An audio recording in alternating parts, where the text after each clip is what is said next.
आप सबको ठाकुर जी ने बुलाया है।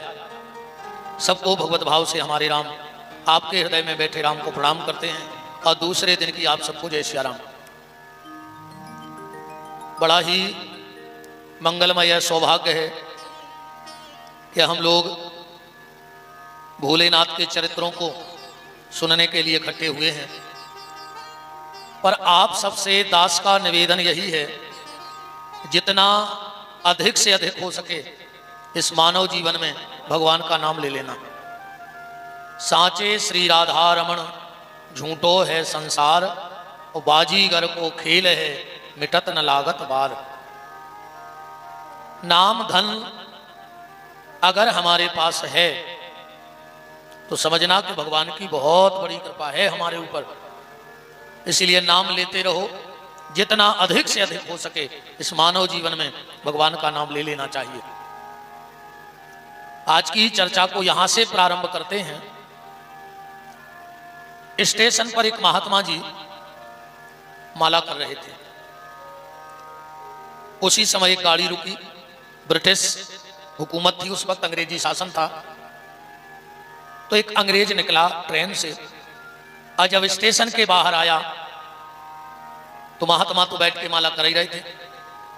अंग्रेज ने कहा, ए बाबा जी ये क्या कर रहे हो, और ये तुम्हारे हाथ में क्या है लकड़ी का गोल गोल, ये क्या काट के बना लिया इसको। महात्मा ने कहा, जानना चाहते हो कि ये क्या है? बोले हाँ।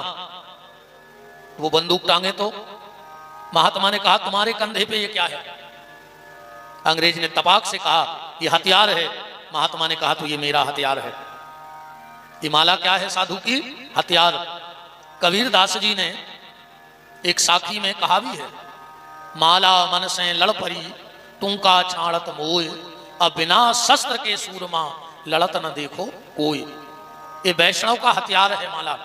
काम, क्रोध, लोभ, मोह, मत्सर, दंभ, अहंकार, पाखंड, ईर्षा, अगर इनसे लड़ना है तो हथियार तुलसी की माला जरूर होनी चाहिए।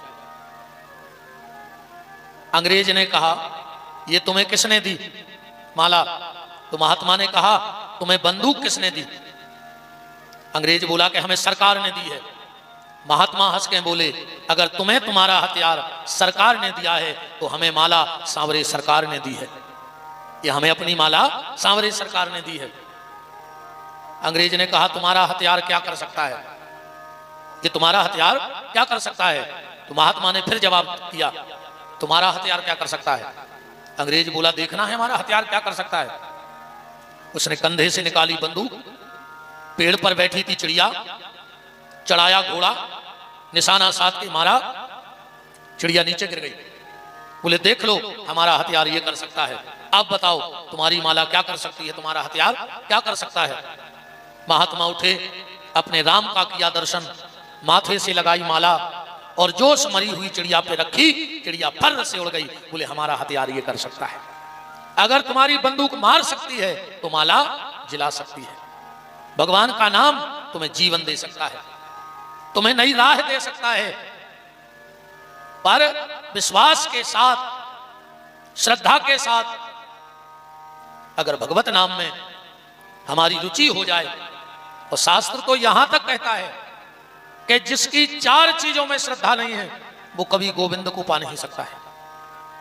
अगर इन 4 चीजों से आप प्रेम करते हो तो निश्चित गोविंद आपसे प्रेम करेगा, परमात्मा आपसे प्रेम करेगा। 4 चीजें कौन? सबसे पहले गैया।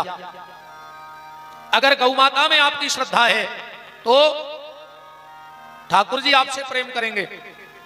एकादशी के व्रत में जिनकी श्रद्धा है भगवान उनसे प्रेम करने लगते हैं।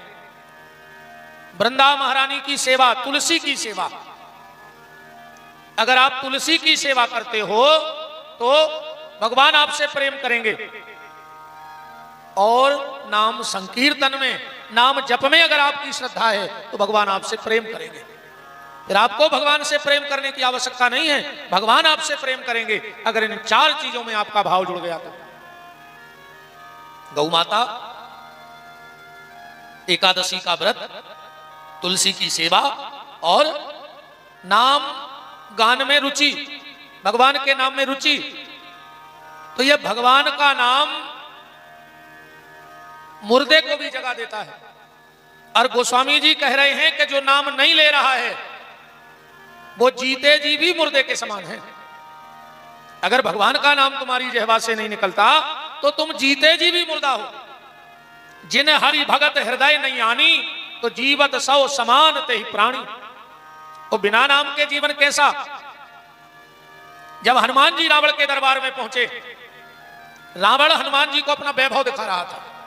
हमारा सोने का महल देखो, हमारा परिवार देखो, हमारी पहुंच पकड़ देखो। हनुमान जी देख ही नहीं रहे थे। रावण को गुस्सा आ गई और गुस्से में कहता है, क्यों रे वानर, मैं तुझे अपना वैभव दिखा रहा हूं और तू देख नहीं रहा है।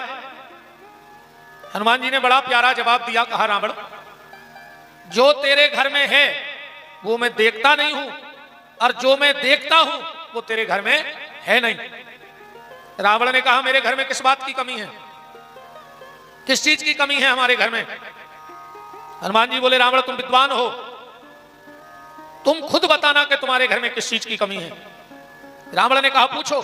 हनुमान जी ने कहा, रावण एक बात बताओ, किसी नारी के लिए करोड़ों रुपए का जेवर पहना दो और उसे कपड़ा ना पहनाओ तो क्या कोई समझदार व्यक्ति उस तरफ देखना पसंद करेगा?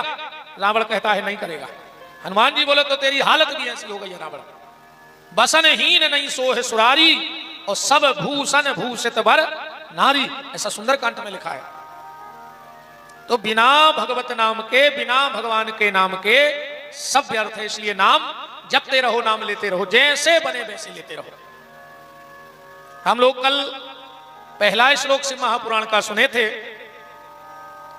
कि हे सूत महाप्राज्ञा सर्व सिद्धांत वित प्रभु आख्या ही में कथा सारम पुराणानाम विंशता। सूत जी महाराज से शौनक ऋषि कह रहे हैं कि अब आप हमें कथा का सार बताओ। दुनिया की बातें छोड़ दो, आप तो हमें अब सार बताओ। सूत जी महाराज शिव महापुराण की कथा का उल्लेख कर रहे हैं। और कल हमने आपको बताया था, अश्वमेधम कृतम, चाहे अश्वमेध यज्ञ कर लो और चाहे जीवन में एक बार घर में शिव महापुराण की कथा सुन लो। शौनक ऋषि बोले कि आपने तो बड़ा महत्व बता दिया शिव महापुराण का, क्योंकि कलयुग में अश्वमेध यज्ञ करना संभव नहीं है। हमने कल भी कहा था 12 ज्योतिर्लिंग, सप्तपुरी, गंगा, गया, सारे तीर्थ में जाकर के तपस्या कर लो और शिव महापुराण की कथा कर लो। बराबरी का पुण्य बताया गया है शिव महापुराण में। तो सूत जी महाराज से शौनक ऋषि कह रहे हैं, आपने इस ग्रंथ का इतना बड़ा महत्व बताया है, इतना बड़ा महत्व बताया है, तो अब कृपा करके ये बताओ कि इस ग्रंथ को पहले किसी ने सुना, कोई इतिहास है? सूत जी महाराज कहते, बिल्कुल है। आसीत किरात नगरे ब्राह्मणो ज्ञान दुर्बल दरिद्रो रस विक्रेता देव धर्म परांग मुख। किरात नगर में एक देवराज नाम का ब्राह्मण रहता था। खाली जाति का ब्राह्मण था, कर्म एक भी ब्राह्मण वाला नहीं था उसके भीतर। रस विक्रेता, शराब बेचता था, शराब पीता था, जुआ खेलता था, अभक्ष का भक्षण करता था, जो नहीं खाना चाहिए वो भी खा लेता था। देखो, हाथी भूखे मर जाएगा पर मांस नहीं खाएगा, और शेर भूखे मर जाएगा पर रोटी नहीं खाएगा, ये खा लेगा। हर जीव का अपना धर्म है भोजन का, पर मनुष्य का कोई धर्म नहीं है। जो सामने आ जाए वो तैयार है खाने के लिए, जो सामने आ जाए वो तैयार है, कोई दिक्कत नहीं उसके लिए। अच्छा एक बात बताओ, जो मांस खाने वाले लोग होते हैं उनके भीतर घिनाद तो रहता ही नहीं है। माछी आछी तो ऐसे खा लेते होंगे बीन के। जैसे अपन भोजन करें और उसमें माछी गिर जाए तो फिर भोजन करने की इच्छा नहीं होती, पर जो मांस खाते हैं उनके घर में मच्छर नहीं रहता होगा, इस बात से वो बड़े सुखी रहते होंगे। जहां मिला पकड़ के खा लिया। उनको काय का घिनापन, जब मुर्गा खा गए, बकरा खा गए, सुंगरा खा गए तो माछी उनके लाने कौन बड़ी बात है बताओ। भगवान ने इंसान बनाया है तो रोटी खा लो, किसी योनि में लगी थाली नहीं मिलेगी तुम्हारे लिए। अगली बार जाओ तो भगवान से कहना कि ठाकुर जी हमें इंसान मत बनाओ। क्यों? बोले हमें लगी थाली अच्छी नहीं लगती, हमें कुत्ता बनाओ, हमें मांस खाना अच्छा लगता है। अभी इंसान बने हो तो रोटी खा लो, फिर तो मांस खाना ही खाना है अगली योनियों में। रोटी किसी योनि को नहीं मिलेगी। हाथी कितना बड़ा है पर उसके लिए कोई थाली लगा के रखता है? तो देवराज नाम का जो ब्राह्मण था, नाम का ब्राह्मण था, जाति का ब्राह्मण था, पर कर्म से बिल्कुल पतित हो गया था। एक भावती नाम की एक वेश्या के चक्कर में पड़ गया। उस वेश्या ने धीरे धीरे करके और पूरे धन का हरण कर लिया देवराज नाम के ब्राह्मण का। और इतना आसक्त हो गया उस वेश्या में ये ब्राह्मण, किसने अपने माता पिता और पत्नी की तक हत्या कर दी। मां को मार डाला, पिताजी को मार डाला, पत्नी को भी मार डाला। अब तो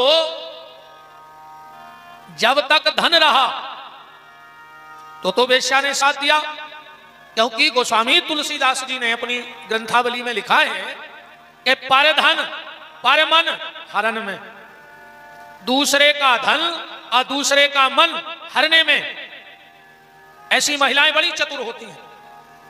पर धन पर मन हरण में गणिका बड़ी प्रवीण, और तुलसी चतुर वो जानियो जो राम भजन में लीन। जब पूरा धन देवराज नाम के ब्राह्मण का इस वेश्या ने हरण कर लिया तो एक दिन इसको घर से निकाल दिया। अब ना तो मां बची, ना पिता बचा, ना पत्नी बची, ना परिवार बचा और ना संपत्ति बची। देखो जीवन में कष्ट 5 जगह से आता है। मानव जीवन में कष्ट कहां से आता है? 5 जगह से। पहला संसार से, दूसरा शरीर से, तीसरा संपत्ति से, चौथा संबंधियों से और 5वां संतान से। सिर्फ 5 जगह से हमें कष्ट मिलेगा जीवन में। संसार, संपत्ति, संबंधी, स्वस्थ और संतान। और उनमें जो सबसे बड़ा कष्ट है वो है औलाद की तरफ से जो कष्ट आवे माता पिता के जीवन में। औलाद के कष्ट में फौलाद जैसा व्यक्ति भी टूट जाया करता है। कितना ही फौलादी क्यों ना हो, पर जब औलाद तकलीफ देती है, जब औलाद कष्ट देती है, तो फौलाद जैसे हृदय वाला भी टूट जाया करता है। चारों तरफ से टूट गया देवराज नाम का ब्राह्मण।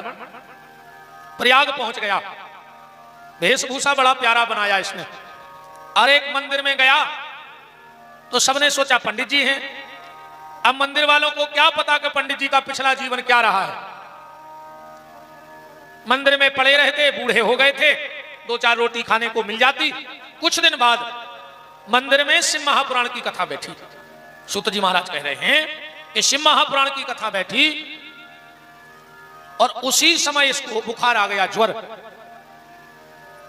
अब कोई सेवा करने वाला तो था नहीं, थोड़ा बहुत कुछ पा लेता फलल, मंदिर में ही पड़ा रहता। अभी को मन काहे को कथा में लगे, कथा में सबको मन नहीं लगे। एक बात बताना, किसी महिला की नाक कट गई हो, इतनी एक्सीडेंट में इतनी नाक कट जाए, अब उसको तुम कितनी बड़ी ज्वेलरी की दुकान में ले जाओ, ओके का काम की बताओ। चाहे राजस्थान का सोना हो, चाहे जयपुरी हार हो, कितनी महंगे सोने की दुकान में ले जाओ, पर जिसकी नाक कट गई उसके लिए सोना किस काम का।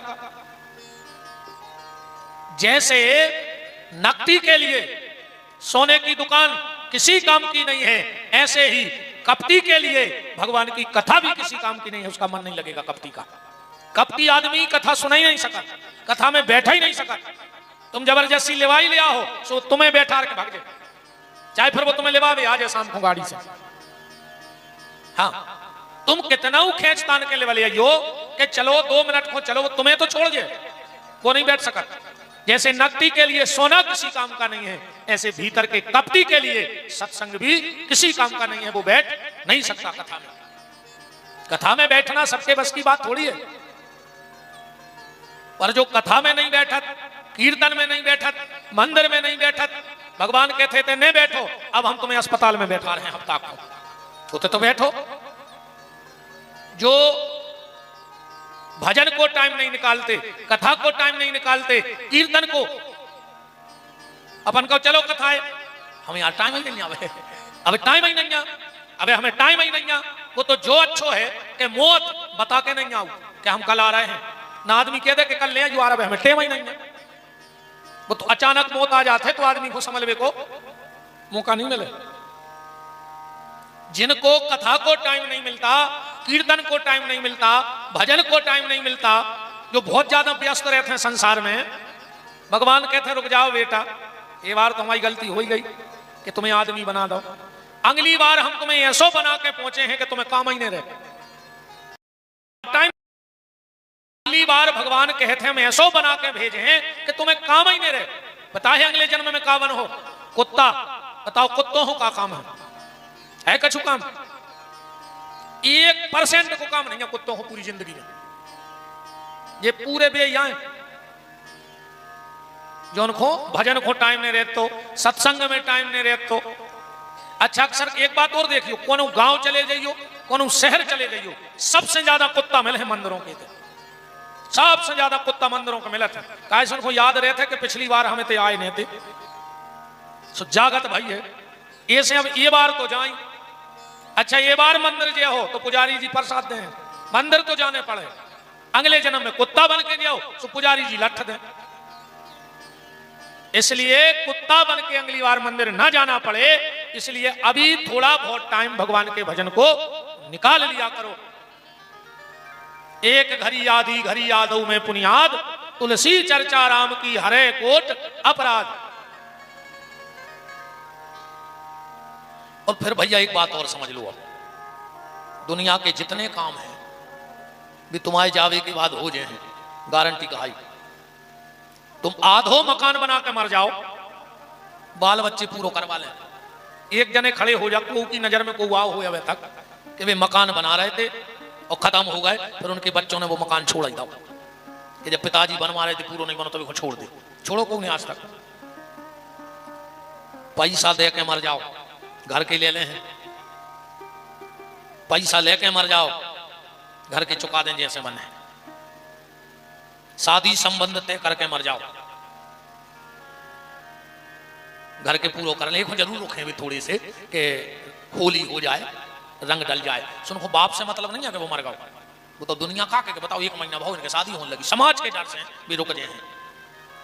संसार के जितने काम हैं वो तुम्हारे जाने के बाद हो जाएंगे।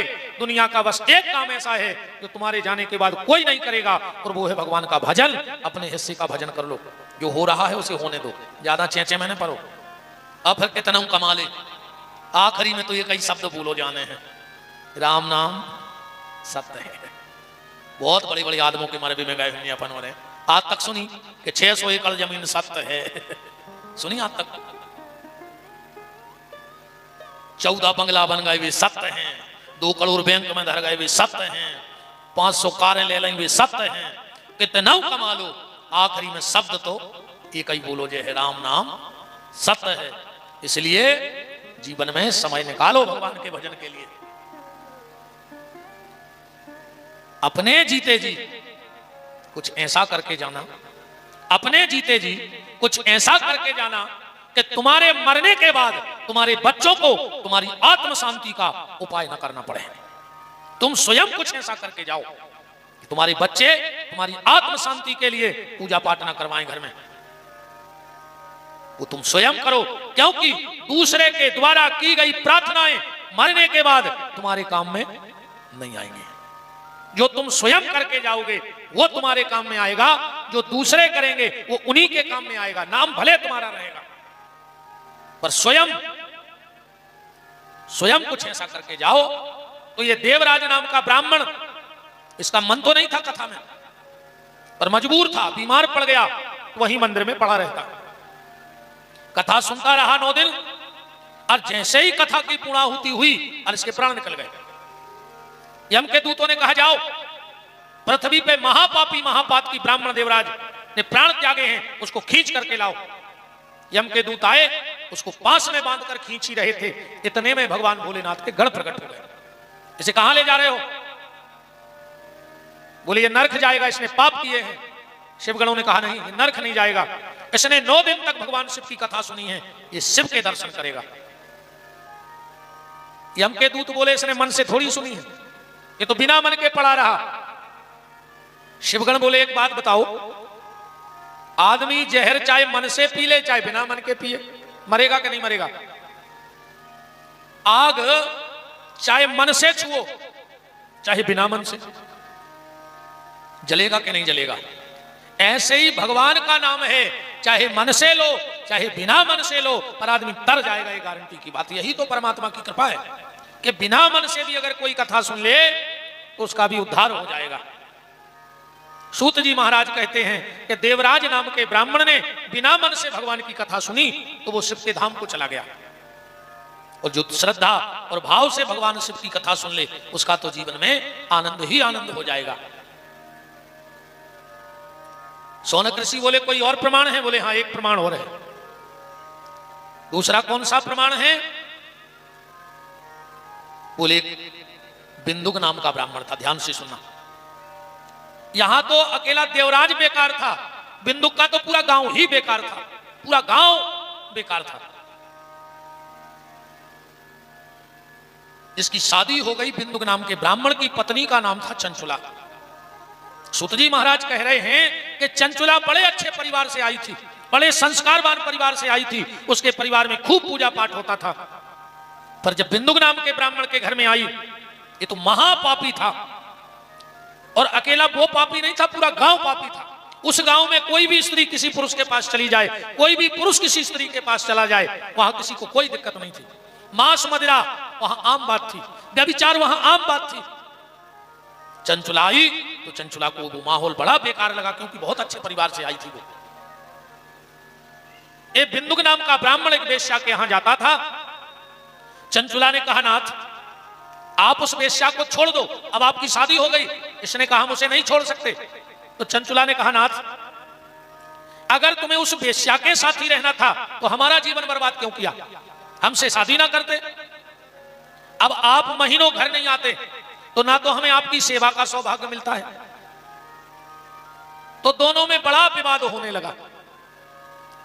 और एक बात बहुत ध्यान से समझना, जो अच्छे पति पत्नी नहीं बन सकते वो कभी अच्छे मां बाप नहीं बन सकते।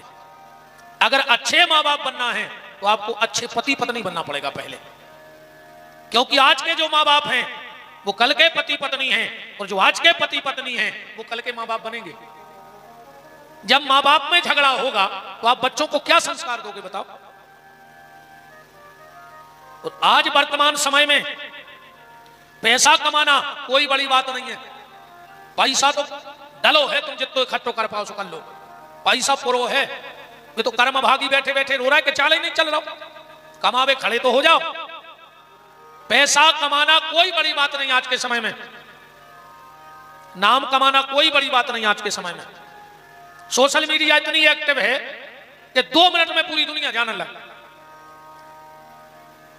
अब भाई हफ्ता 15 दिन पहले वो बाबा को जानत तो 300-400 मार गए, पूरा विश्व जानने लगो 2 मिनट में। बताओ, एक पहले अपन ने सुनी थी कभी कुछ इतने बड़े बाबा जी हैं, अब सब जान रहे।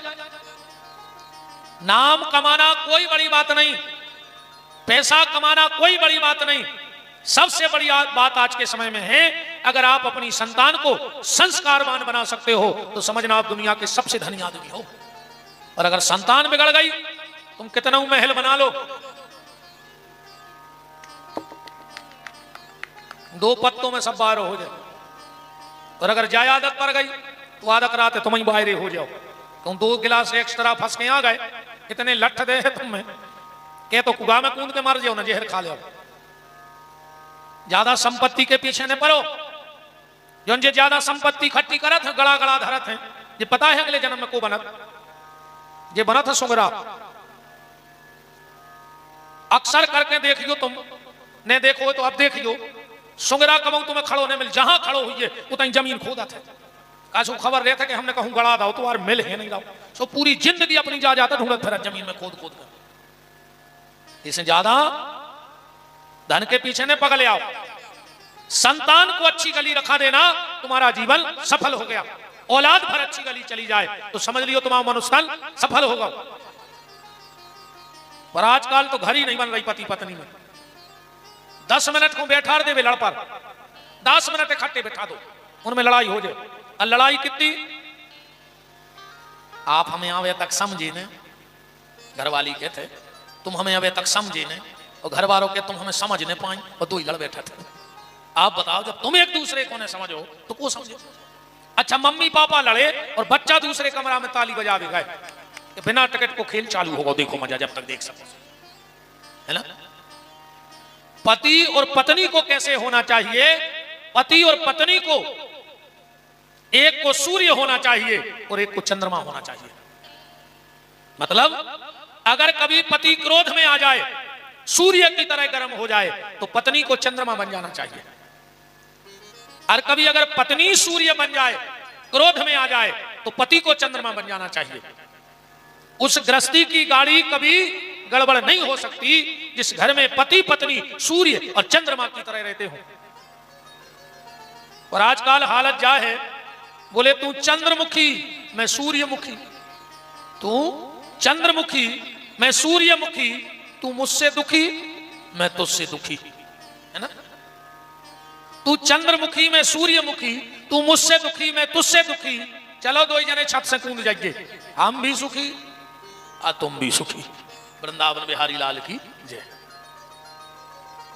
देखो भैया, गृहस्थी की गाड़ी जब दोनों पहिए ठीक होंगे तब आगे बढ़ेगी।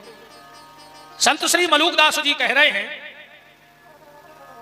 कि वैष्णव संत अवैष्णव नारी, तो ऊंट बैल की बनी सवारी। एक गाड़ी में ऊंट लगा दे, एक में लगा दे बेलवा, एक तरफ कहां जे है गृहस्थी की गाड़ी बताओ। तो पति पत्नी को एक को गर्म एक को ठंडा होना चाहिए। गृहस्थी की गाड़ी गड़बड़ हो ही नहीं सकती। एक पति पत्नी में झगड़ा होगा बहुत भयंकर, बहुत बातें चीते भाई 2 जनों में। पत्नी सूर्यमुखी बन गई, पति ने समझ लो कि गड़बड़ हो गई बात, हमने कछु ज्यादा ही डांट दो, अब स्थिति गड़बड़। पत्नी अंदर गई, अलमारी खोली और कपड़ा निकाल के सूटकेस जमान लगी। पति ने देखो कि बात तो ज्यादा बिगड़ गई, अब नहीं रुक रही। अब अगर कछु और कह रहे तो और ज्यादा झगड़ा हुई है। तो पति चुपचाप गया और अपनी अलमारी खोल के अपने सूटकेस में कपड़ा जमान लगो। घरवाली ने देखी कि जी क्या कर रहे, कह लगी तुम क्या कर रहे। पति बोलो तुम क्या कर रहे, बोले हम मायके जा रहे। पति बोलो हम ससुराले जा रहे।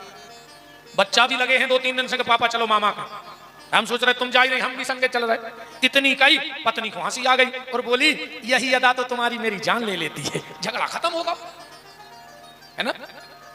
हो गया झगड़ा खत्म कि नहीं। बात ये चल रही है कि जब पति पत्नी में प्रेम होगा तो बच्चों को संस्कार वो दे सकते हैं। और वर्तमान समय में आप अपने बच्चों को बुरी नजर से तो बचाना, तभी जिंगे पैरइयो गड़ा भभूत दवाइयो, बुरी नजर से तो बचाना, पर निवेदन यह है कि बुरी संगत से जरूर बचाना, क्योंकि आज हम बुरी नजर से तो बच्चों को बचा रहे हैं पर बुरी संगत से नहीं बचा रहे।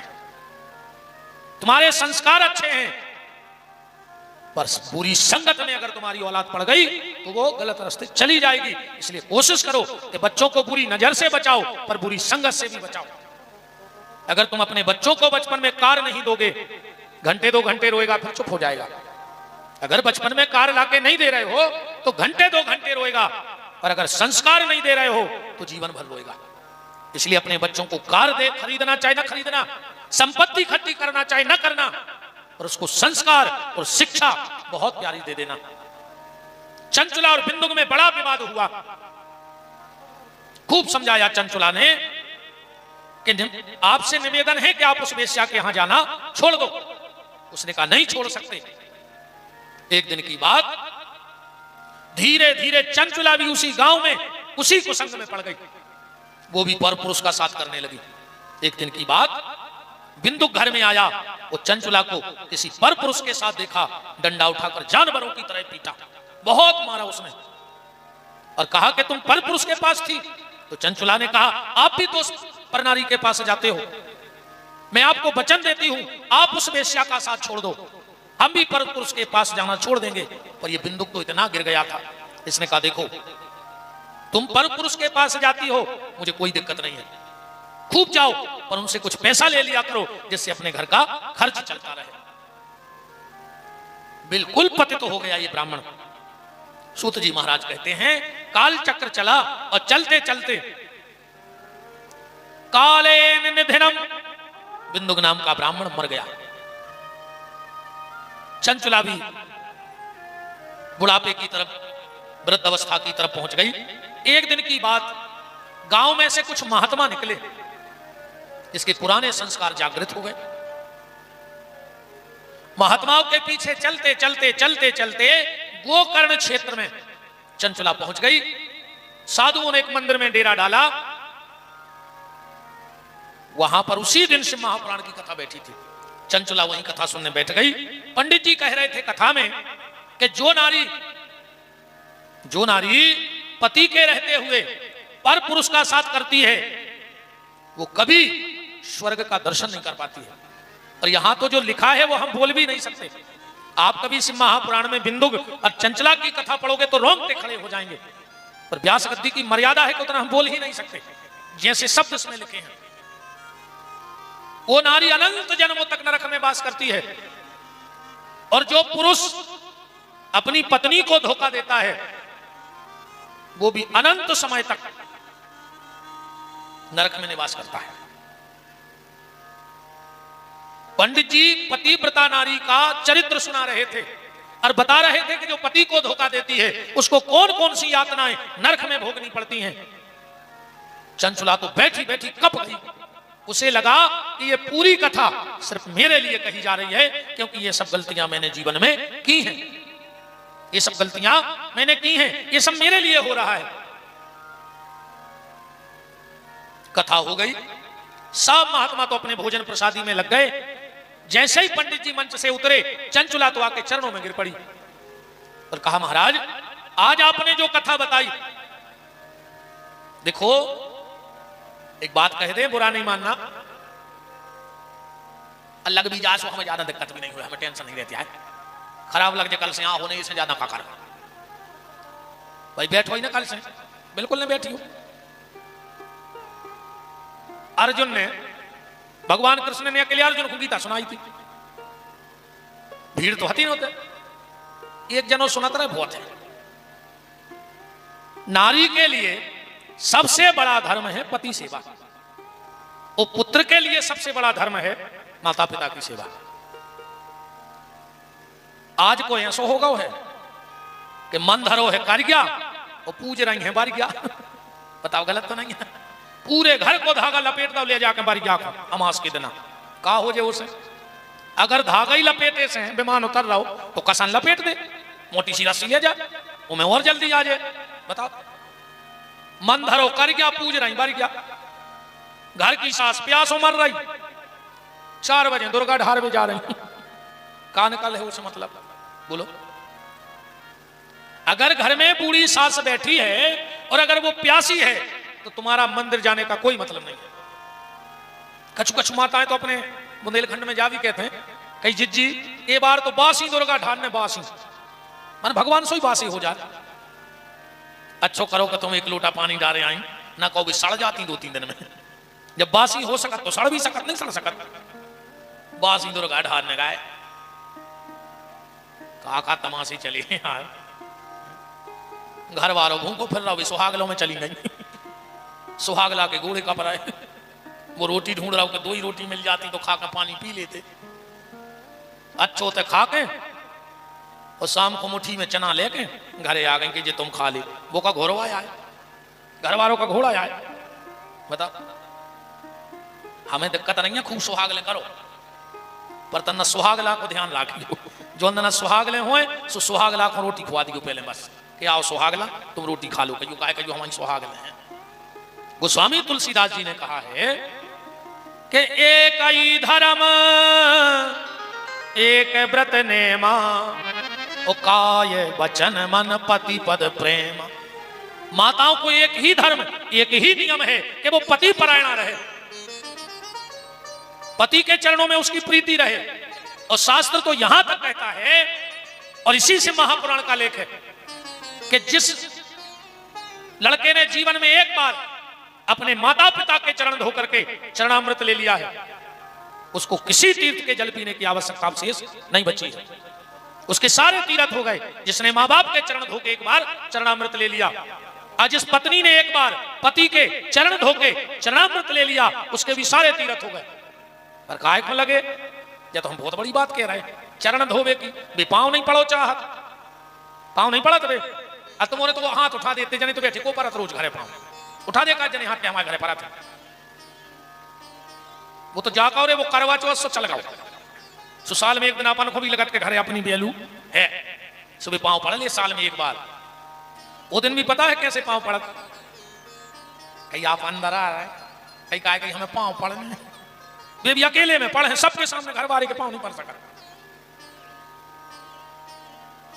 चंचुला ने हाथ जोड़ के कहा, पंडित जी आपने जो भी बताया वो सब मेरे ऊपर उतर गया, इसलिए आपसे प्रार्थना है। कौन सी प्रार्थना है? आपसे हमारी यह प्रार्थना है कि हमें कोई उपाय बता दीजिए जिससे हमें इस चीज से मुक्ति मिल जाए। अच्छा एक बात ध्यान से सुनना, लगभग ये मंत्र यहां जितने लोग बैठे सबको आता है। तुम्हें वो माता च पिता, तुम्हें वो बंधु च सखा, तुम्हें वो विद्या द्रविणम, तुम्हें वो सर्वम मम देव देव। पर आप में से कोई ये बता सकता है कि ये मंत्र कहां का है, कौन से पुराण का है, किस अध्याय का है, या कौन से वेद में लिखा है? आता लगभग सबको है। ईमानदारी बताओ, किसी को पता है कि रामायण को आए, जो कि महाभारत को आए, कि भागवत को आए? किसी को पता नहीं है, आता सबको है। ये मंत्र श्री शिव महापुराण के महात्म के अध्याय नंबर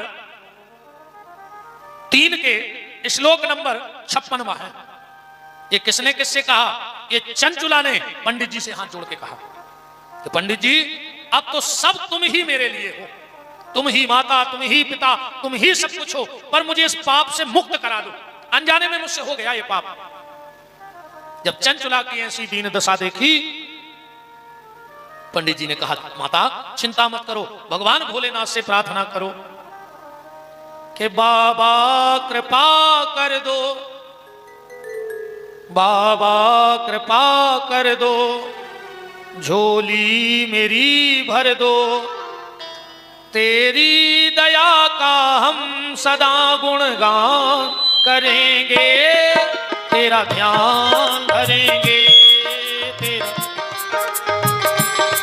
बाबा कृपा कर दो, झोली मेरी भर दो, तेरी कृपा का हम सदा गुणगान करेंगे, तेरा ध्यान धरेंगे। बाबा कृपा कर दो, झोली मेरी भर दो, तेरी दया का हम सदा गुणगान करेंगे, तेरा ध्यान धरेंगे। बाबा कृपा कर दो, झोली मेरी भर दो, तेरी कृपा का हम सदा गुणगान करेंगे, तेरा ध्यान धरेंगे। कोशिश करो तना, अगर शरीर हल डुल जाए, अगर प्राण होए तो करो कोशिश। बाबा कृपा कर दो, झोली मेरी भर दो, तेरी दया का हम सदा गुणगान करेंगे, तेरा ध्यान धरेंगे। बाबा कृपा कर दो, झोली मेरी भर दो, तेरी कृपा का हम सदा गुणगान करेंगे, तेरा ध्यान धरेंगे।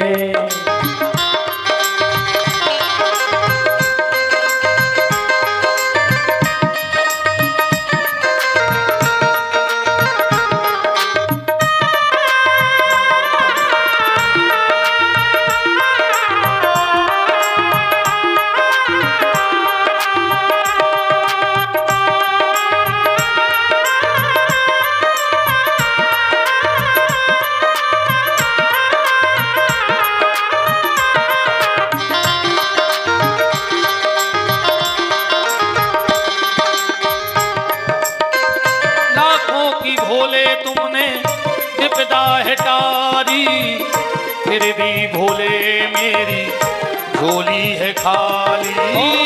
लाखों की भोले तुमने विपदा है टारी, फिर भी भोले मेरी झोली है खाली। लाखों की भोले तुमने विपदा है टाली, फिर भी भोले मेरी झोली है खाली। लाखों की भोले तुमने विपदा है टारी, फिर भी भोले मेरी झोली है खाली। तेरी दया का हम सदा गुणगान करेंगे, तेरा ध्यान धरेंगे। बाबा कृपा कर दो, झोली मेरी भर दो, तेरी कृपा का हम सदा गुणगान करेंगे, तेरा ध्यान धरेंगे। तेरा ध्यान धरेंगे, तेरा ध्यान धरेंगे, तेरा ध्यान धरेंगे, तेरा ध्यान धरेंगे, तेरा ध्यान धरेंगे, तेरा ध्यान धरेंगे। बोलो काशी विश्वनाथ की। जय हो। अस्समेघ सतम कृत्वा गंगा स्नात्वा सताम समः न शुद्धिर जायते। पंडित जी कह रहे हैं माता, तुमने जो पाप किया है, जो पति को धोखा दिया है, वो तुम्हारा पाप किसी भी प्रयत्न से दूर होने वाला नहीं है। पर हां, अगर तुम पूर्ण भाव से बैठ करके शिव महापुराण की कथा सुन लो तो इस पाप से तुम्हें मुक्ति मिल जाएगी। चंचुला रोने लगी। पंडित जी बोले माता जी रो रही हो?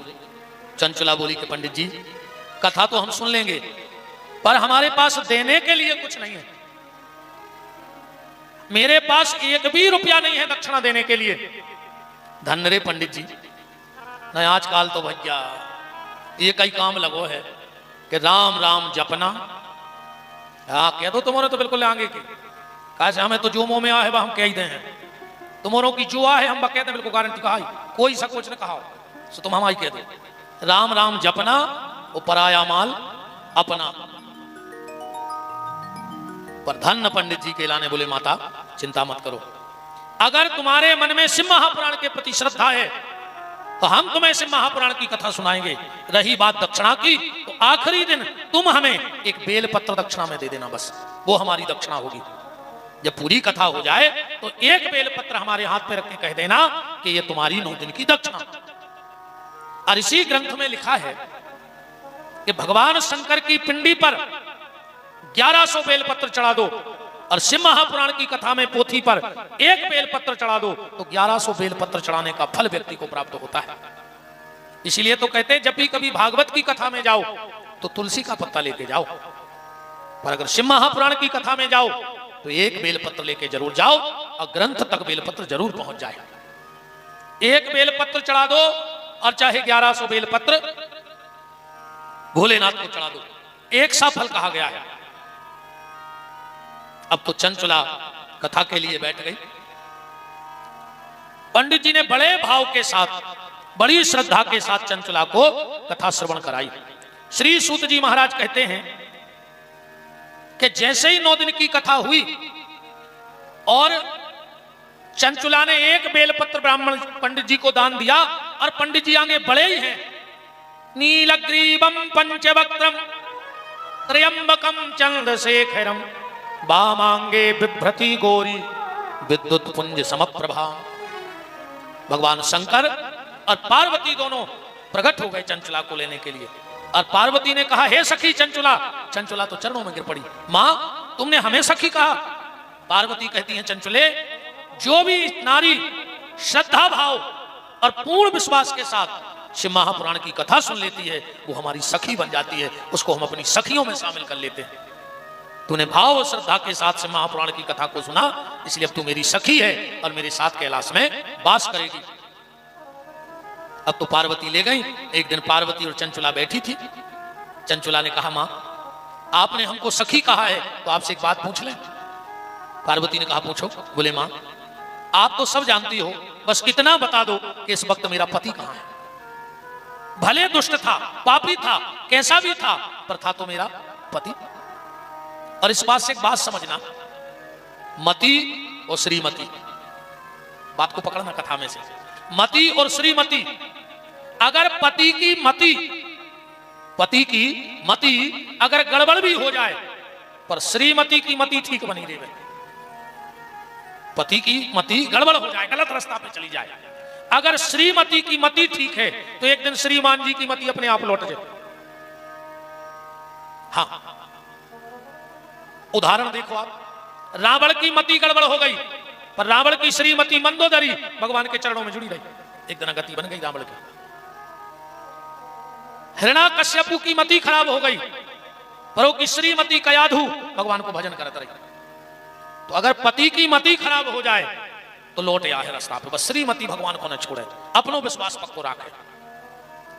और श्रीमान कितना अच्छे होए, कहूं श्रीमती की मति खराब हो गई तो श्रीमान को फांसी लगाने पर कुछ नहीं कर सके, श्रीमान मां रहेंगे अकेले।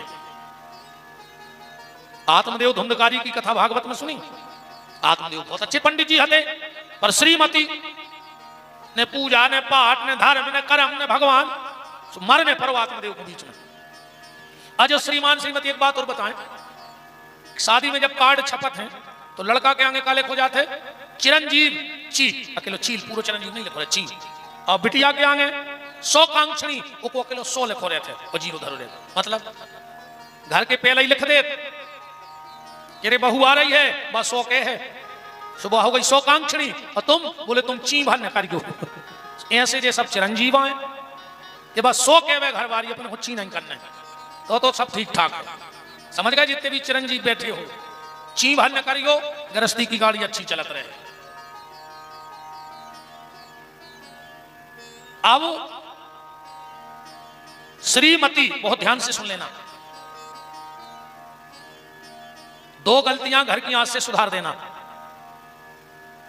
जिस व्यक्ति के मिटने का समय आता है भगवान के घर से, 3 साल में वो परिवार मिट गए है, गारंटी कहा ही तुम जो 5 काम अपने घर करने लगी, अगर हमारी बात पर विश्वास नहीं हुए तो जो हम मना कर रहे वे तुम 5 काम चालू कर दियो घर में, तुम 3 साल में बर्बाद हो जाओ। पहला काम, बिस्तर पे बैठ के भोजन नहीं करना, कभी सोने वाले बिस्तर पे बैठ के कभी भोजन नहीं करना चाहिए। उस परिवार पे भयंकर विपत्ति आती है जो समलाए नहीं समझती। सोने वाले बिस्तर पे ना बच्चों को भोजन देना ना परिवार वाले भोजन करना, क्योंकि बिस्तर पे भोजन करता है ब्रह्म हत्या वाला। जब किसी को ब्रह्म हत्या लगती है, गौ हत्या लगती है, तो शास्त्र का मत है कि एक जाति विशेष के लोग होते हैं, वो भोजन खाने आते हैं, नया पलंग बनता है, नया बिस्तर बिछता है, उसी पे नए बर्तनों में उसे परोसा जाएगा, वो खाएगा और पूरा बिस्तर उठा के अपने घर ले जाएगा। तो पहली गलती ये सुधार लेना, आज के बाद कोई भी बिल्कुल कान पकड़ के जाना कि हम बिस्तर में बैठ के भोजन नहीं करेंगे जिस बिस्तर में हम सोते हैं। अब घेरी फिर रही हो तुम्हारी को, हमें ज्यादा टेंशन नहीं है, अपनों तो समझावे को काम है। अब जब तुम्हारी घेरी फिर रही हो जो ताई से लिखा के आए हो जो, हम क्या कर लें बता। दूसरा माताओं, आप ध्यान रखना एक बात का, कभी भी घर में तुलसी के नीचे बुझा हुआ दिया नहीं रखना चाहिए। दिन में सूर्य का प्रकाश कभी भी तुलसी में से बुझे हुए दिए पे ना पड़ जाए। सबसे पहले उठ के माताओं को तुलसी के नीचे से वो दिया उठा लेना चाहिए। उस घर की रिद्धि सिद्धि धीरे धीरे खत्म होने लगती है, उस घर में कलह होने लगता है। और एक बात और हमारी बड़ी मर्यादा में समझ लेना, हमारी सब बहनें हैं, माताएं हैं, बहुएं हैं, बेटियां हैं, पर कुछ बातें कहनी पड़ती हैं। हम बिल्कुल अपनी आंख बंद करके कान पकड़ के कह रहे हैं, माताएं घर में एक गलती कभी ना करें। जितने दिन मासिक धर्म रहे तो कोशिश करें कि आपके घर में जितनी जगह में तुलसी की छाया पड़ती हो, उस अवस्था में उतनी जगह में ना जाएं, वरना उस घर का विनाश बहुत जल्दी हो जाता है। मासिक धर्म के समय माताओं को उतनी जगह में नहीं जाना चाहिए जहां तुलसी की छाया पड़ती है। और आज भी कली काल में प्रभाव है, अगर कोई रजस्वला नारी उतने टाइम अगर तुलसी का स्पर्श कर ले तो तुलसी सूख जाती है, और घर में तुलसी का सूखना किसी बड़े संकट की सूचना है।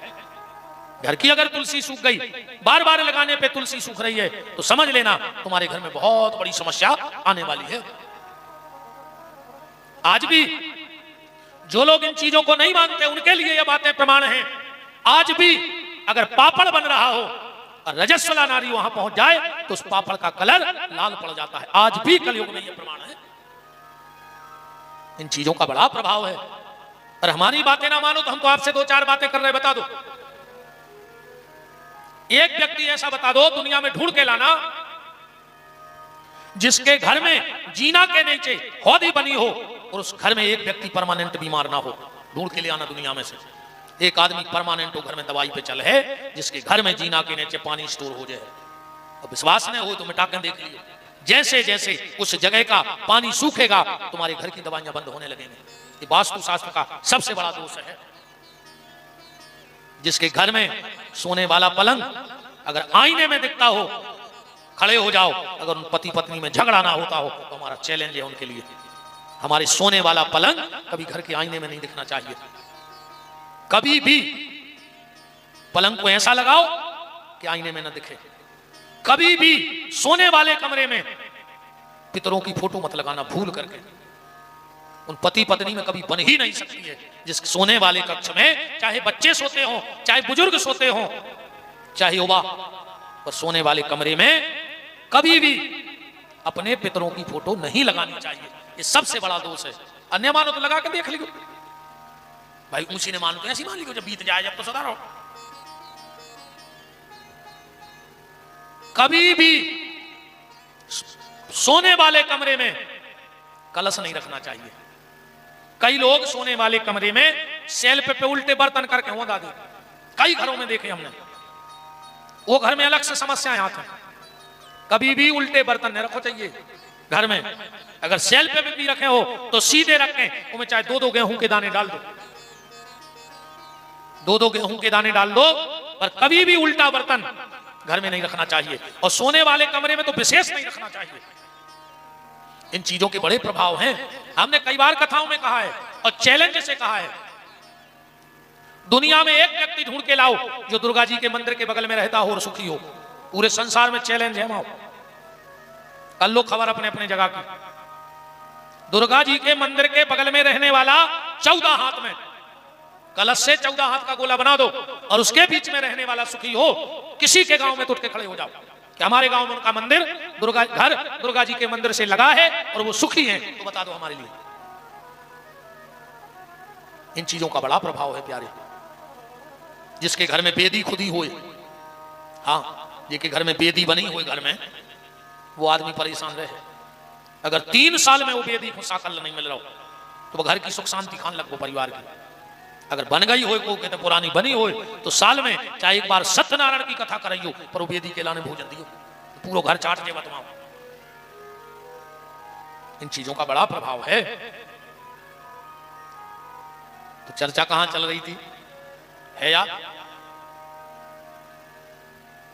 मति और श्रीमती, इतने चर्चा चल रही थी। पत्नी भर भगवान को ना छोड़े तो श्रीमान की औकात है कहां जाए। एक ना एक दिन उसकी मति लौट फेर के ठिकाने पे आ जाएगी। चंचुला ने हाथ जोड़ के कहा, मां, मेरा पति कैसा भी था, गलत रास्ते पे चलता था, मुझसे प्रेम नहीं करता था, पर था तो मेरा पति। तो मां आप ये बताओ कि वो इस समय किस हालत में है। माता पार्वती ने कहा, चंचुला, इस वक्त तुम्हारा पति बिंद नाम के पहाड़ पर पिशाच बन गया है। जब हम प्रयाग से काशी को जाते हैं तो बीच में एक पहाड़ मिलता है जिसका नाम है बिंद पर्वत। माता, तो मेरे पति का उद्धार कैसे होगा? पार्वती ने कहा, चंचुला, शिव महापुराण की कथा सुना दो। बोले, मां आप ही व्यवस्था करो पर मेरे पति की मुक्ति हो जाए। सूत जी कहते हैं, सोनक ऋषियों, पार्वती ने एक गण प्रकट किया जिसका नाम था तुम्बुरु। कहा, तुम्बुरु, तुम बिंद नाम के पहाड़ पर जाओ, इस चंचुला को यजमान बना लेना और इसके पति को बांध करके कथा सुनाना। वैसे तो सुनेगा नहीं। जाकर के बिंदु नाम के उस महापापी ब्राह्मण जो राक्षस बन गया था, एक खंबे से बांधा और कथा सुनाई।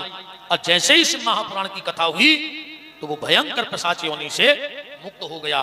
धन्यो भागवती वार्ता प्रेत पीड़ा विनाशनी। भगवान की कथा से प्रेत पीड़ा का भी विनाश हो जाता है। सूत जी महाराज कहते हैं, सोनक ऋषियों, ये 2 महत्व की कथाएं शिव महापुराण की हैं। सोनक ऋषि बोले, महाराज आपने तो इतनी प्यारी महिमा सुनाई है शिव महापुराण की। अगर कोई व्यक्ति चाहे कि हम अपने घर में शिव महापुराण की कथा सुनाएं तो उसका कोई नियम है, कोई विधान है? सूत जी महाराज कहते हैं, हाँ, बिल्कुल नियम है और बिल्कुल विधान है। क्या विधान है? सर्वप्रथम योग वक्ता की तलाश करें, जो दृष्टांत कुशल हो, जो बृहद से बृहद बात को सूक्ष्म से सूक्ष्म करके बता सके। उसके बाद जगह का चयन करें जहां किसी को आने जाने में दिक्कत ना हो।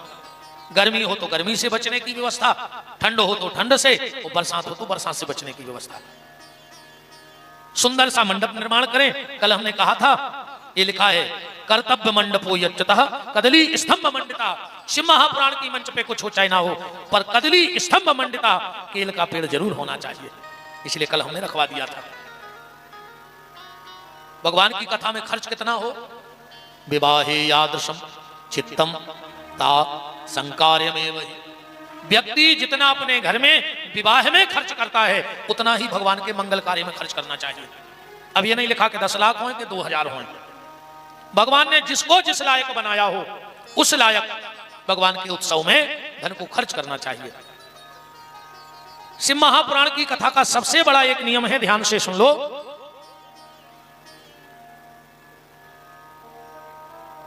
शिव की पूजा में सब गलती चल जाएगी, बस एक गलती नहीं करना कभी जीवन में। चाहे आप शिव जी को जल चढ़ा रहे हो, शिव जी को बेलपत्र चढ़ा रहे हो, रुद्री बना रहे हो, शिव पूजन कर रहे हो, या शिव जी की कथा सुन रहे हो, या शिव चालीसा का पाठ कर रहे हो, तो कभी भी सिर पे पगड़ी बांध करके, तौलिया डाल करके, टोपी लगा करके शिव महापुराण की कथा को नहीं सुनना चाहिए।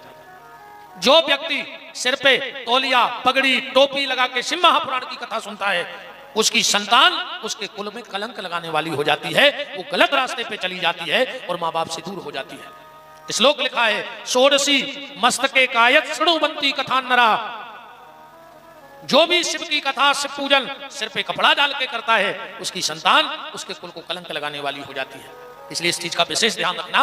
जब शिव की कथा सुनो, या शिव जी को जल चढ़ाओ, या रुद्री बनाओ, तो सिर से तौलिया हटा लेना। अगर तुमसे कोई कहता भी है कि तौलिया डाल लो सिर पे, फिर पूजा हुई है शंकर जी की, आप जवाब दे देना कि शिव महापुराण के अध्याय नंबर 6 के श्लोक नंबर 43 में ऐसा लिखो है कि जो शिव की कथा, शिव पूजन सिर पे कपड़ा डाल के करेगा, उसकी संतान उसके कुल को कलंक लगाने वाली हो जाएगी। पर जो नियम तुमों को नहीं, सब बातें खोला चले। हाँ न, जा बात बहुत जल्दी दिमाग में बैठ जाने के। पंडित जी कह रहे थे कि शिव मंदिर सिर पे कपड़ा डाल के नहीं जाओ जाए, सो कल से जल चढ़ा देगा इसको, ले तो फिर गांव के कहें अच्छी कथा भाई, है ना। माताओं को 4 जगह कभी खाली सिर नहीं जाना चाहिए, चाहे बिटिया मायके में क्यों ना हो। ध्यान से सुन लेना, 4 जगह कभी सुहागन नारी खाली सिर ना जाए, चाहे वो पिता के ही घर क्यों ना हो। सबसे पहले अगर किसी के यहां मरग मौत हुई है और बिटिया मायके में भी बैठने जा रही है, तो सिर पे कपड़ा डाल के जाए, वरना उसके पति को जीवन में बड़ी परेशानी होगी। उसकी स्वास्थ्य की चिंता रहेगी पत्नी को जीवन भर। फिर इसलिए बेटी मायके में भी अगर बैठने जाए तो सिर पे कपड़ा डाल के जाए। दूसरा, जिसके यहाँ शोर सूतक हो, बाल गोपाल भय हो, अगर बिटिया उसके घर जा रही है मायके में भी, या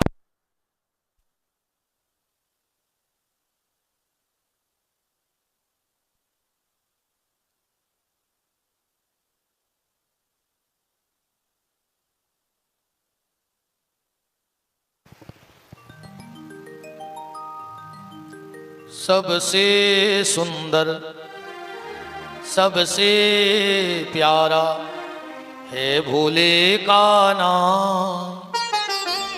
ऐसा कर्म करा दे रे बाबा, हो जाए बेड़ा पार, कभी तेरा द्वार न छूटे, भोले का नाम न छूटे। कभी तेरा द्वार न छूटे, भोले का नाम न छूटे। कभी तेरा द्वार न छूटे, कभी तेरा नाम न रूठे। कभी तेरा द्वार न छूटे, भोले का नाम न छूटे। सबसे सुंदर सबसे प्यारा है भोले का नाम। सबसे सुंदर सबसे प्यारा है भोले का नाम। ऐसा कर्म करा दे रे बाबा, हो जाए बेड़ा पार, कभी तेरा द्वार न छूटे, भोले का नाम न छूटे, कभी तेरा द्वार न छूटे, भोले का नाम न छूटे।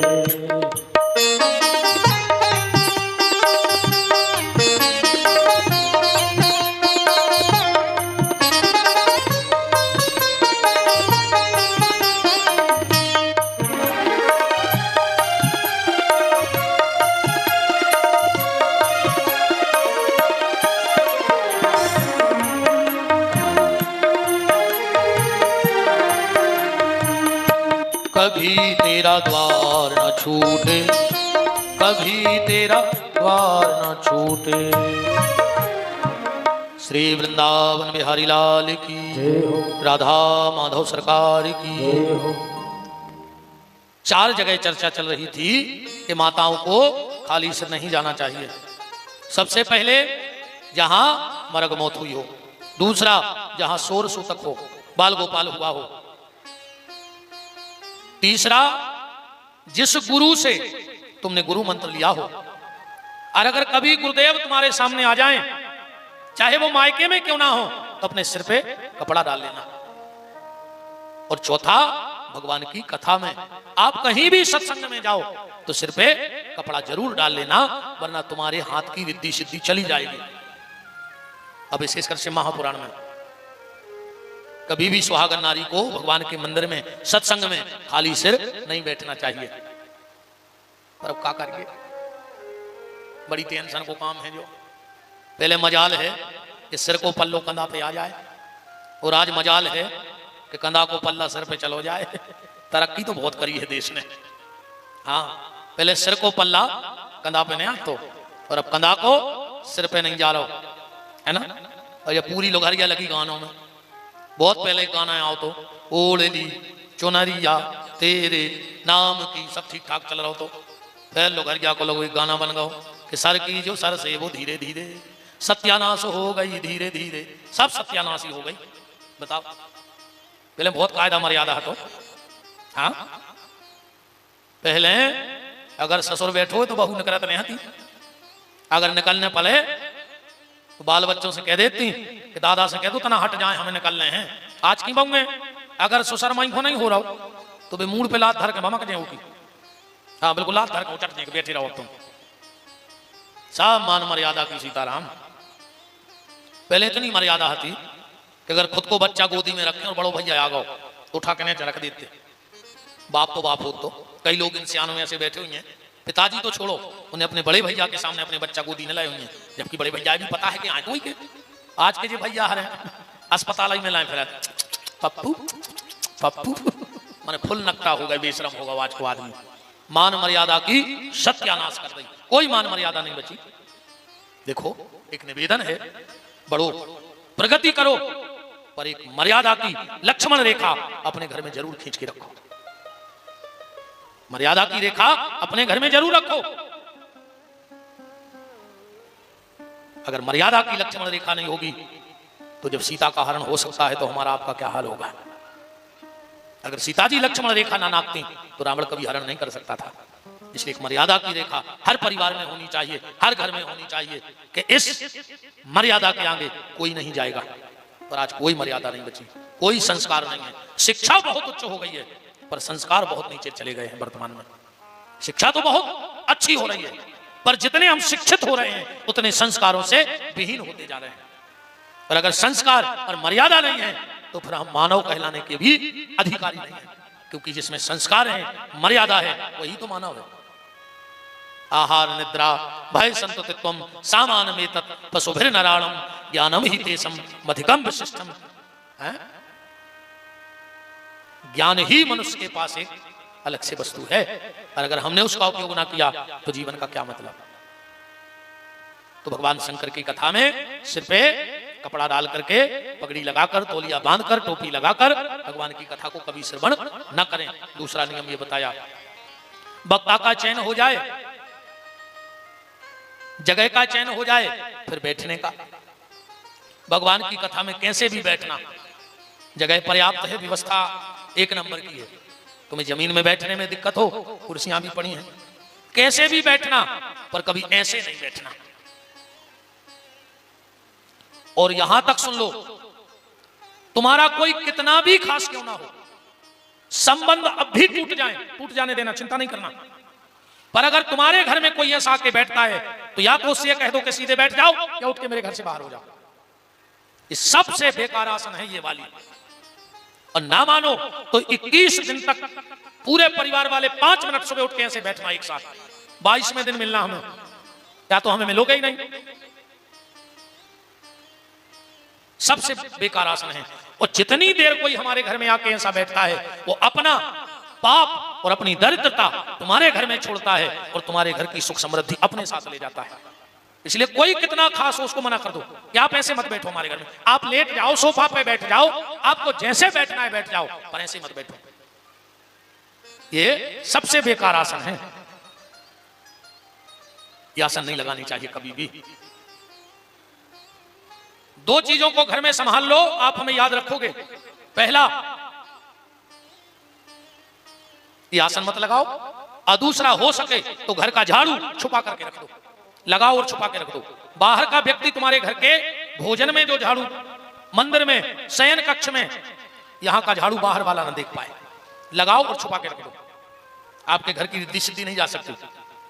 ये रिद्धि सिद्धि कौन है? ये भगवान गणेश जी की पत्नियां हैं, भगवान भोलेनाथ की बहू हैं। अच्छा एक बात देखो, गणेश जी को मिली रिद्धि सिद्धि और अपन को मिल गई जिद्दी। समस्या देखो कितनी विकट बन गई। गणेश जी को रिद्धि सिद्धि और अपने घरे जिद्दी नहीं है। ये तो हंस तक नहीं पा रहे बेचारे, कितने डर आत्म है। उनको लग रहा गुरु जी तुम तो चले जाओ, हम लोगों की हालत खराब हो जाए, इसे हम हंस भी नहीं रहे। ये भगवान शिव का परिवार है, सब हैं देव और भोलेनाथ महादेव। अच्छे महादेव क्यों बन गए? एक दिन देवताओं ने बैठक करी, चर्चा करी। आप बोले एक काम करो। बोले क्या? सब रह गए देव और भोलेनाथ हो गए महादेव। क्यों? इसलिए शिव जी ने अपनी पूजा करवाई। करवाई कि नहीं करवाई? खुद की पूजा और पत्नी की पूजा। तो ऐसे तो केहू देवता है जो पति पत्नी 2 जनों की पूजा हो रही। शिव जी ने खुद की पूजा करवाई, पत्नी की 2 लड़का पुजवा रहा है। बताओ गणेश जी कार्तिकेय जी कहां नहीं पूजे? ऐसे तो और भी देवताओं के बाल बच्चे पूज रहे, पर शिव जी ने कहा वे काम नहीं और आगे चलो। खुद की पूजा, पत्नी की पूजा, 2 लड़का पुजवा दे, वो 2 बंगे पुजवा दे। बताओ रिद्धि सिद्धि को नहीं चाहते हमारे घरे रहे। खुद की पूजा, पत्नी की पूजा, 2 लड़का पुजवा दे, 2 बंगे पुजवा दे, और शंकर जी ने 2 नाती पुजवा दे। बताओ किसके घर में शुभ लाभ नहीं लिखा है ना? शिव जी के पूरे परिवार की पूजा हो रही। एक दिन देवता बैठे, बोले एक काम करो, अपन तो रह गए देव, आज ये पूरे घर के पुज रहे, इनको बना दे महादेव। ऐसे महादेव हैं भोलेनाथ। दूसरा कारण महादेव का यह भी है, जिनके अंदर परहित परमार्थ आ जाता है, वो देव नहीं वो महादेव बन जाता है। भगवान शंकर ने जहर पी लिया कि सृष्टि का नाश ना हो। और एक बात और ध्यान से सुन लो, अगर जीवन में कभी सम्मान से जहर भी पीना पड़े तो पी लेना। सम्मान से अगर कोई जहर पिलाए तो पी लेना, पर अगर कोई अपमान करके अमृत भी पिला रहा हो तो ठोकर मार देना। राहु ने अपमान से अमृत पिया तो गर्दन कट गई। भली अमृत पिया पर हुआ तो वहां अपमान था। उस शिव ने सम्मान से जहर पिया तो देव नहीं वो महादेव बन गए। मान सहित विष खाए के शंभु भये जगदीश, वो बिना मान अमृत पियो सो राहु कटा दो शीश। सम्मान का जहर अच्छा और अपमान का अमृत भी खराब। तो बात चल रही थी बैठने की। आप कथा में बैठो, बहुत अच्छी बात है। कुछ जगह ऐसी होती है कि खाली बैठ जाओ तो काम हो जाएगा, खाली बैठ जाओ काम हो जाएगा। उदाहरण, आप जाके बस में बैठ जाओ, कंडक्टर क्या कहेगा? हमारी सवारी बैठी है। कहेगा कि नहीं कहेगा? चाहे तुम मन से बैठे हो चाहे बिना मन के बैठे हो, पर कंडक्टर क्या कहेगा? हमारी सवारी है। आप कचहरी पे जाके बैठ जाओ, वकील कहेगा हमारे क्लाइंट बैठे हैं। कहेगा कि नहीं कहेगा? आप डॉक्टर के बैठ जाओ, डॉक्टर कहेगा हमारा पेशेंट बैठा है। आप थाने में बैठ जाओ, पुलिस कहेगी हमारा मुजरिम बैठा है। तुम पंडित जी के बैठ जाओ, देखिए हमारा जजमान बैठो। तो मंत्री जी के बैठ जाओगे कि हमारे कार्यकर्ता बैठे। बताओ बंगला पे जाके कोई बैठ जाए तो कार्यकर्ता बन गए कि नहीं बन गए? तो जब बस में बैठे से कंडक्टर बन गए, थाने में बैठे से मुजरिम बन गए, मास्टर के बैठे से विद्यार्थी बन गए, महाराज के बैठे से जजमान बन गए, मंत्री जी के बैठे से उनके कार्यकर्ता बन गए, तो तुम पंडाल में बैठ जाओ तब तो भगवान कहें कि हमारा भक्त बैठो है, कोई दिन बेड़ा पार हो जाना। कहेंगे कि नहीं कहेंगे? कभी ना कभी तो कहेंगे कि हमारा भक्त बैठा है। आज जिस दिन भगवान इतना कह देंगे उसी दिन हमारा आपका बेड़ा पार हो जाएगा। कथा बैठने के बाद आदमी 3 प्रकार से सुनता है। ये तो तुमने खूब सुनी है, श्रोता, सुर, सर्वता, सोता। ये तो पुरानी हो गई बात है, अब नई ले आए अपन। 3 प्रकार से आदमी कथा सुनत है। एक बुकरिया घाई, ध्यान से सुनियो, एक गज्जा घाई और एक भैंस घाई। अब अपन सब गांव के हैं, गांव की परंपराओं से जुड़े हैं, ध्यान करियो। बकरिया जब भी पानी पीवे जे है धार में, नदिया में, कहूं बकरिया पांव नहीं रखत पानी में, 2 ही पांव आगे के मोड़ ले है और फिर बहती धार में पानी पी है। गैया जब भी जे है तो आगे के 2 ही पांव पानी में रखे फिर पानी पी है। और भैंस सबसे पहले भीतर जे है पानी में, वो अच्छो मचे है, सुने खुद के काम को रहे है न दूसरे के काम को। ऐसा ही 3 होते श्रोता। तुम्हारे आगे गइयों घाई गऊ बन के बैठ गए, 2 पांव कथा में है, आधो शरीर आधो घरे है कि का हो रहा हुज्जे का नहीं हो रहा हुज्जे। अब महाराज मान ही नहीं रहे, घड़ी देख रहा है, जल्दी बंद कर देते। मैंने 2 ही तरफ हो, 2 ही पलवों पे बैठे। कछु बुकरियों घाई माइक लगे हैं, दूर बैठे हैं, उनके मुझ के फायदा हो जाता, बीच बीच में भी बीड़ी भी पी लेती। बताओ अच्छा भी तो तुम बीड़ी पी पा रहे, बुकरिया को मुंह शांत नहीं देते, ऐसे ही उनको मुंह शांत नहीं हो जो माइक में ऐसे सुन रहा है दूर से। अब बीच बीच में तना जर्दा भी चाय ने, कछु चिलम धरे हुई हैं, हर प्रकार के तो ब्याह बुकरियों घाई और कछु रहते भैंसों घाई। बीच कथा में बैठ गए, ने खुद सुने हैं, बगल वाले को सुनने उसे बते आता ही रहे, समझ जाइयो कि हमारे बगल में भैंस बैठ गई, अब मचा रही है जो कथा, ने खुद सुन रही और न हमें सुनन दे रही। अब जो कोई कथा नहीं सुनन रहा बीच बीच में बात करे तो समझ लियो कि भैंसिया आ गई। ठीक, कल से तुमने हमें सारो कर दी, गुरु जी तुमने कही थी सुझी आए, बस हम समझ जाए कथा नहीं सुनन दे रहा, भैंस कहा है ना। 3 प्रकार से आदमी कथा सुनता है। हम कथा में आए, बहुत अच्छी बात है, हम कथा सुने, हम कथा में बैठे, पर कथा हमारे भीतर बैठ जाए। जरूरी नहीं तुमने कितना सुना है, जरूरी नहीं तुम्हें कितना याद है, जरूरी यह है कि तुमने अगर 2.5-3 घंटे सुना है तो खाली एक शब्द अपने जीवन में याद रखना। आज की कथा में आपको जो बात अच्छी लगी हो वो संकल्प लेना कि हमारे जीवन पर्यंत हम इसको पूर्ण करेंगे और इसको निभाएंगे। एक बात, 3 घंटे की कथा तो बहुत बढ़िया, मात्र एक बात तुम्हारे जीवन को बदल सकती है।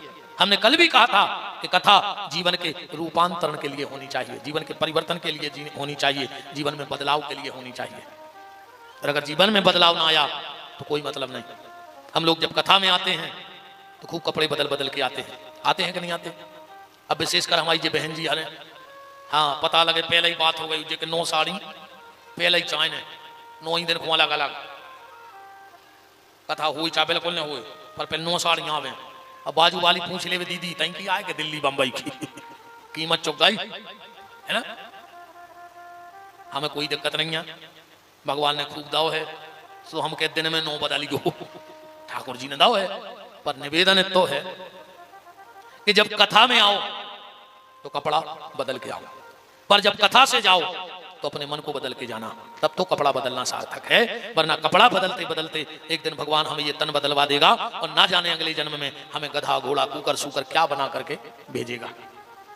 कथा में आओ कपड़ा बदल के, वो कथा से जाओ अपने मन को बदल के। बात तो तब है जब आज पति देव घरे जाएं और पत्नी से बहुत प्रेम से बोले, वह पत्नी भी सोचे कि बदले बदले सरकार नजर आते हैं, ये कई दिन में बदल गए, इतनी अच्छी कथा हो रही का है ना। दूसरा, जब बहू जाए तो सास के पांव पड़े, बस सास भी चोटियां लेके देखे कि गरीब को दोरत तीरे 2 ही दिना में गोड़ों को दोरन लगी, हो का देखो बदलाव तो आवे। जब सास जावे बहू से बहुत प्रेम से बोले, वह बहू भी सोचे कि जब फूलन देवी कैसे सुधर गई 2 दिना में, रोज घरे आके महाभारत करवाती और आज 2 दिन की कथा में घर में रामायण होने लगी। हाँ, जबकि महाभारत ज्यादा हो रहा हो। एक आदमी लड़की देख भी गो पिता अपने लड़का को, तो बिटिया से पूछी कि बेटा धर्म शास्त्र के बारे में तुम्हारा कितना ज्ञान है, ग्रंथों के बारे में क्या जानत। वह बोली पिताजी रामायण तो हमने घरे पढ़ ली है, महाभारत तुम्हारे घरे कर दे हैं शादी के बाद। रामायण तो हमने पूरी कर ली घर में, अब महाभारत रह गई, सुबह तुम्हारे घर में जाकर करवा दे, है ना। और आवे के बाद महाभारत ही तो होता नहीं हो। अच्छा जब जी मम्मी हरे जानत नहीं, ऐसे जब लड़का की शादी होते ध्यान होइए, दरवाजे से जब दूल्हा जाते बारात में तो माँ एक सूपा में बहुत सामान ले आउट है, आरती उतार में बहुत तो बलंगे ले थे लड़का की। पता है वह क्या करत, वह जाके थे बेटा आ जाई तक के हमारे हो पूतना, लौट के हमारे नहीं हो, माँ से तो ऐसी महामाया मूड पे बैठ के आए कि हम तो तुम्हें लगन लग 2 महीना में बेरी, हमारी ने सुनो तुम एक, फिर तो जो मंत्र बहू दे दे सब मंत्र फेल है इन्होंने के मंत्र के आगे। हाँ आदमी सब भूल जात, माँ बाप बहन भाई रिश्तेदार, वो तो फिर आखिरी इनकी चलत है। इनने जो कह दी विधाता की भी लेन बैठ जाए, इनकी नहीं बैठ सके, वो लोग गलत कह रहे हो। शादी के बाद रोको माँ बाप को, राम है तो बजो। सासो तीरथ ससुरा तीरथ, तीरथ साला साली है, और दुनिया के सब तीरथ झूठे, चारों धाम घरवारी है। हाँ चार ही धाम घरवारी है। बताओ तो भैया भैया को दुश्मन हो जाते हैं कि मंत्रों में, कौन सी मंत्र जानत जी, है ना। बड़ी दिक्कत है भैया। निवेदन बस ये है कि कथा में आओ, कपड़ा बदल के वो कथा से जाओ, मन को बदल के जीवन का रूपांतरण हो, जीवन में परिवर्तन आवे, सत्संग से हमारे जीवन में सुधार आवे, तब तो सत्संग का अर्थ है। वरना ऐसे बैठने से कुछ नहीं होता। ऐसे तो अपन कब से बैठ रहा है, ऐसा ही बैठत बैठत एक आध दिन गांव भर के अपने घरे बैठ भी आ जाए, बोले काय बोले राय नहीं सुन के बैठ भी जा रहा है। तो जैसे अपन बैठे हैं भी अपने घरे बैठे। आप कथा में बैठो अच्छी बात है, पर आपके भीतर कथा बैठ जाए बात तो तब है। उस एक शब्द बैठ जाए, एक शब्द तुम्हारा जीवन बदलने के लिए बहुत बड़ी बात है। पूरी कथा तो जिस दिन आएगी तो आनंद ही आ जाएगा। एक भी बात इसके बाद आया भोजन का, हो सके तो 9 दिन उपास ही रहो, न हो तो शाम को खा ले, और न हो तो 2 टाइम खाओ, और न हो तो दिन भर खाओ। तो क्या हो रहा उसे, रोटी छोड़े से भगवान नहीं मिले न, पूरी बुकारियां बैठी होती बैकुंठ में, पत्ता ही पत्ता खा रहेंगे अपन तो सौंदो नमक खा रहे। व्रत करना है तो भोजन का मत करो, अपनी वृत्तियों में सुधार लाओ, उसका नाम है व्रत। हम किसी का बुरा नहीं सोचेंगे, हम किसी का बुरा नहीं करेंगे, हम किसी से बुरा नहीं बोलेंगे, हम बुरी नजर से किसी को नहीं देखेंगे। ऐसे व्रत करके बताओ जी आए व्रत। अब अकेली कहीं रोटी नहीं खा रहा है, दिन भर पे टीवी में सीरियल देखने, कहीं हम व्रत या है 14 किलो सेव खा ला दिन भर में, टेबल पे धरी धरी बगल में 6 किलो साबुदाने खा ला, 1 पी का चिप्स खा लाई, कहीं आज अन्न खाने ही नहीं। हम छोड़ दें जिंदगी को रोटियां से हम ढकाने लगे, हमें कोई ऐसा फरार मिलता है काजू के समय सेव और साबुदाने, और जिंदगी को कहा जबरन को दांत खराब करो, जब माल मिले खावे। उपास का मतलब है अपनी वृत्तियों में सुधार आवे। कभी कभी ऐसा व्रत किया करो कि आज सोमवार का व्रत है, आज कोई भी कुछ कह दे हम क्रोध नहीं करेंगे, अगर कोई हमें थप्पड़ भी मार देगा तो हम क्रोध नहीं करेंगे। ऐसे व्रत करके बताओ, अपनी वृत्तियों में सुधार लाओ। एक टाइम भोजन करो, नहीं चलो तो 2 ही टाइम करो। बस इतना ध्यान रखना कि जितना भोजन करो उससे थोड़ा सा अधिक भजन करते रहना। बस भोजन कभी नुकसान नहीं करेगा। भोजन में और भजन में बस इतना फर्क है, लिखने में और जीवन में। लिखोगे तो भजन में कोई मात्रा नहीं लगेगी और भोजन में मात्रा लग जाएगी कि नहीं लगेगी। भजन में कोई मात्रा शब्द लिखो, भजन कोई मात्रा नहीं, पर भोजन करोगे तो मात्रा लग जाएगी। मतलब भोजन उतना ही करना क्योंकि उसमें मात्रा है, मात्रा से ज्यादा खाओगे नुकसान हो जाएगा। और ये 3 बातें तो जीवन में उतार ही लेना हमारी। पहली, आदमी को इतना नहीं खाना चाहिए जितना वो खा सकता है। आदमी को इतना नहीं खाना चाहिए जितना वो खा सकता है। आदमी को इतना खाना चाहिए जितना वो पचा सकता है। उतना ही खाइयो जितना पचा पाओ। पैसा इतना मत कमाओ जितना कमा सकते हो, पैसा इतना कमाओ जितना खर्च कर सकते हो। संबंध उतने बनाओ जितने निभा सकते हो, उतने मत बनाओ जितने बना सकते हो। संबंध उतना ही बनाइयो जितने निभा पाओ, पैसा उतना ही कमाइयो जितना कमा पाओ, खर्च कर पाओ, वो खाइयो उतना ही जितना पचा पाओ। ज्यादा खा जाओ नुकसान कर जाए।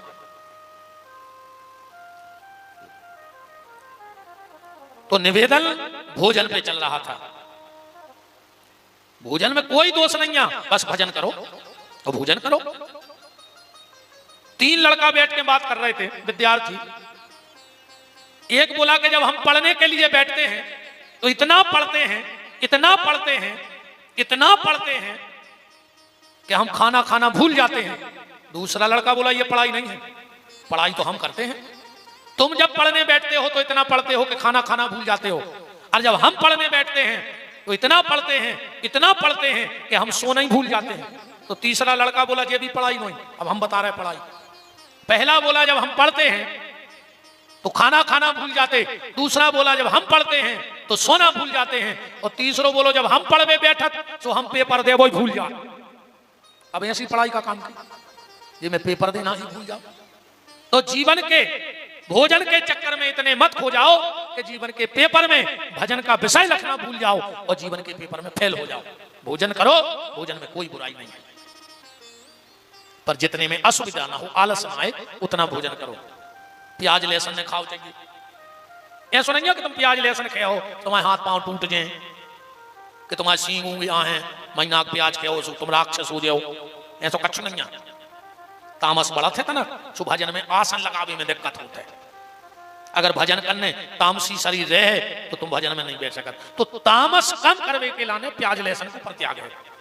हमने तो दुनिया में बहुत आदमी देखे नहीं भैया, प्याज को हाथ नहीं लगाए, वो प्याज में आधो गाँव खा लो उन्हें, इसे अच्छी प्याज खाओ दद्दा हलो, आदमी तो बच जाए तुम्हारों के चक्कर में। क्यों घर खा ला रे आदमों ने। अच्छा सबसे खराब मौत हमारा तो प्याज प्याज खावे वालो। तुम तो देख लियो जे ने प्याज खा हुए, ये 4 से पैसा कौन पचा, हमारी गारंटी कहा, चैलेंज कहा। वो तो आदमी कहता नहीं है, हर गांव में सबको पता रहता है का कर रहा हूं, तो आदमी कहता नहीं है कि का यार इनसे, वो तो कर ही जाए। मंदिर को पैसा जे ने खाओ हुए कौन है गांव में, वो सुखी बता दिए, उसकी औलाद कुत्तों का ही फैल रही है। जे जिन्हें मंदिरों की जाते खाई है औलाद कुत्तों का ही फैल रही, भूल के मंदिर को पैसा न खा चुका हूं। तो पता कर लियो, हमें बिल्कुल डर नहीं है। हमने भाई कहीं तुम्हें खराब लग सुहा हो ही ना कल, वो का करो एक हम बिल्कुल नहीं डराए आप कि तुम्हें खराब लग जाए, कि लग जाए नहीं अच्छो। मंदिर को पैसा, बिटिया के ब्याह की दलाली, बिटिया के ब्याह की दलाली बहुत खराब पैसा कहा थे। गज्जा के नाव को पैसा, हाँ ये कब भूल के नहीं खाइयो। हम एक बात बता रहे, हमारे गुरुजी कहते, अब तो दुनिया में नहीं है शरीर से, पर हमारे गुरुजी कहते हमसे कि बेटा विपिन कब को उसे अगर लड़ाई हो जाए तो गाली न दियो न कछु कहियो, वो 1 रुपया इन 4 चीजों को खुआ दियो अगर वो खाली हुए तो। मंदिर की चंदा को, गैया के नाव को, बिटिया की शादी की दलाली, 1 रुपया खुआ दियो, वही समुद्र को पिछल वो चालू हो जाए। तो भैया निवेदन है कि प्याज भली कम कम खात रहो, कोनो महाराज ने कह के खात रहो, हम कह देते खात रहो, मनो ब्याज ने खजो, कोशिश करियो कि ब्याज ने खजो। एक दारू को पैसा रे, हाँ बाप ने दारू बेच के मकान बनाओ, मोड़ा ने दारू पी के मकान बेच दो, हिसाब बराबर होगा, होगा कि नहीं होगा। बाप ने ठेका लाओ शराब पिकवाई, मोड़ा ने पी के सौसर कर दी, हिसाब कैसे जाने चुका के हैं, बिना चुका जा नहीं सकता। इतने सो चुका थे, ध्यान से सुनियो। एक राजा ने अपने मंत्री को बुलाओ दरबार में, 1 लाख बातें सुनाई। मंत्री ने सोची यार हमारी कछु गलती नहीं है, अब राजा राजा सुनिए ची गर्दन करें बेचारो, सुना तो क्या करते हो।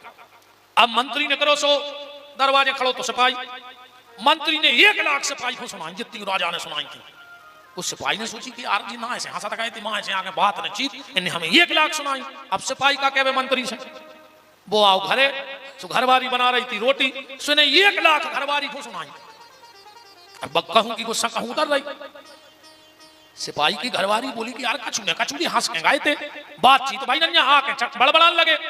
अब घरवारी का कहे पति डांटे, सुबह गुस्सा में गई सो को बच्चा पढ़ रहा हो तो 10 साल को, हाथ में लाई थी बेलना, 10-12 था वो मोड़ा में। उन्हें सोची यार हम हीरा से पढ़ रहे थे, मम्मी के का चित्ते चढ़ी के आके हमें 10-12 बेलना था। उतनी धरो तो पथरा से न उठाओ, पथरा उड़ाओ बाहर से, कुत्ता बैठो तो सो मोड़ा ने कुत्ता में दो। अब देखो कौन की गुस्सा कहां उतर रही। राजा ने डांटो मंत्री को, मंत्री ने डांटो सिपाही को, सिपाही ने डांटो घरवाई को, घरवारी ने मारो मोड़ा को, मोड़ा ने उठाकर पथरा दो कुत्ता में, कुत्ता भागो जमाई के आ रहा हो तो राजा, सो राजा के पांव में काट खाओ। हिसाब बराबर होगा कि नहीं होगा बताओ। वो कुत्ता ने राजा को काट लाओ, हिसाब बराबर होगा कि नहीं होगा। 4 वेद 6 शास्त्र में बात मिली है दोए, असुख दीने सुख होते है, सो दुख दीने दुख होए। बोया पेड़ बबूल का तो आम कहां से होए। जो हम बो रहे हैं वही तो हमें काटना पड़ेगा, ये प्रकृति है। आप कर्म करते वक्त मनमानी कर सकते हो, हाँ तुम चाहे अच्छा काम करो चाहे गलत, तुम्हारी मनमानी चल जाए, पर जिस दिन तुम्हारे कर्मों का फैसला होगा उस दिन तुम्हारी मनमानी नहीं चलेगी कि चल जाए फिर कि नहीं हमें जो दंड नहीं चाहिए। अभी तो तुम जो करना चाहो वो कर लो क्योंकि तुम्हारी मनमानी चलेगी, पर जिस दिन वो दंड देगा उस दिन उसकी चलेगी। फिर तुम्हें सिर झुका के खाली उसके फैसले को स्वीकार करना पड़ेगा, फिर तुम्हारी चलने वाली नहीं है, फिर किसी भी हालत में तुम्हारी चलने वाली नहीं है। तो इसे कोशिश करियो कि ब्याज को पैसा नहीं खाइयो। आप कथा में बैठो, भोजन पानी की बात हो गई, बैठक की बात हो गई, नवग्रहों का पूजन होना चाहिए, मंत्रों का जप होना चाहिए, तो वो बिल्कुल विधि विधान से शास्त्री जी और 8-10 आचार्य चल ही रहा है। जो इसमें लिखा है वो पूरा बिल्कुल व्यवस्थित बड़े भैया ने पहले ही कर दिया, तो हमें कहने की जरूरत ही नहीं पड़ी। 2 बातों का विशेष ध्यान शिव महापुराण की कथा में रखना चाहिए। भंडारे का, भंडारे में सबसे पहले 2 बटुक ब्राह्मणों का भोजन कराना चाहिए। शिव महापुराण की कथा में, सब कथाओं में कन्या भोजन होता है, पर शिव महापुराण की कथा में 2 बटुकों का भोजन पहले हो, बाकी फिर सबको भोजन कराया जाए। बटुक कौन को कहे? जिनकी शादी में भाई हो। अब भोजन क्या देना चाहिए सब इसमें लिखा है। गैया के दूध में खीर बना के चावल की, उसमें शहद डाल करके और 2 ब्राह्मण बालकों को बिठा के जिनका ब्याह ना हुआ हो पहला भोजन उनको करा देना चाहिए। तो शिव महापुराण में जो भी दोष बन जाता है वो भगवान शंकर माफ कर देते हैं। ये पूरे शिव महापुराण का विधान श्री सूत जी महाराज ने शौनक ऋषियों को कहा। श्री सूत जी महाराज कह रहे हैं कि हे शौनक ऋषियों ध्यान से सुनो। अब हम शिव महापुराण में प्रवेश करते हैं। अब तो अपन महात्म में चल रहे थे, जब महात्म की कथा आए अब शिव महापुराण चालू हो रहा है। कहां बहुत शिव महापुराण चालू? शिव महापुराण चालू हुआ है धर्म क्षेत्रे महाक्षेत्रे गंगा कालेन्द्री संगमे प्रयागे परमे पुण्यम। प्रयागे परमे पुण्यम, प्रयाग में ये कथा हुई, त्रिवेणी पे संगम में, जहां गंगा यमुना और सरस्वती तीनों नदियां हैं। अच्छा एक बात बताओ, कौन कौन गया है प्रयाग? जरा हाथ उठाओ। इतने लोग, वाह। चलो तो त्रिवेणी का दर्शन कौन किस किसने किया? हाथ उठाओ। अरे वाह यार, तुमने बहुत भागपुरुषी हो, त्रिवेणी को दर्शन कर आए। जब उतने सरस्वती दिखाते नहीं है तुम्हें कहां से दिखा गए? बताओ। वो तो गंगा और यमुना को दर्शन होते, सरस्वती को दर्शन ही नहीं होते, तुम्हें कहां से दिखा गए? वो तो लोप हो जाते थे जाकर। संगम में सरस्वती नहीं दिखाए, सबने हाथ उठा था जी कर सब दर्शन। संगम पे दर्शन नहीं होते, उतनी जगह पे सरस्वती लोप हो गई, दिखती नहीं है। आज जब दिखती नहीं तो है, इसका क्या प्रमाण है? ये भी तो बात उठेगी कि जब दिखाई नहीं रही तो कौन आधार से कैसे जा सकते हैं तो सरस्वती हैं। उदाहरण ऐसे ले लो कि हैं, दिख नहीं रही, और दिख नहीं रही तो कैसे हैं? माताएं जब चोटी बनाती हैं तो बालों के 3 हिस्से करती हैं, हाथ में 3 लटें बनाओ थे।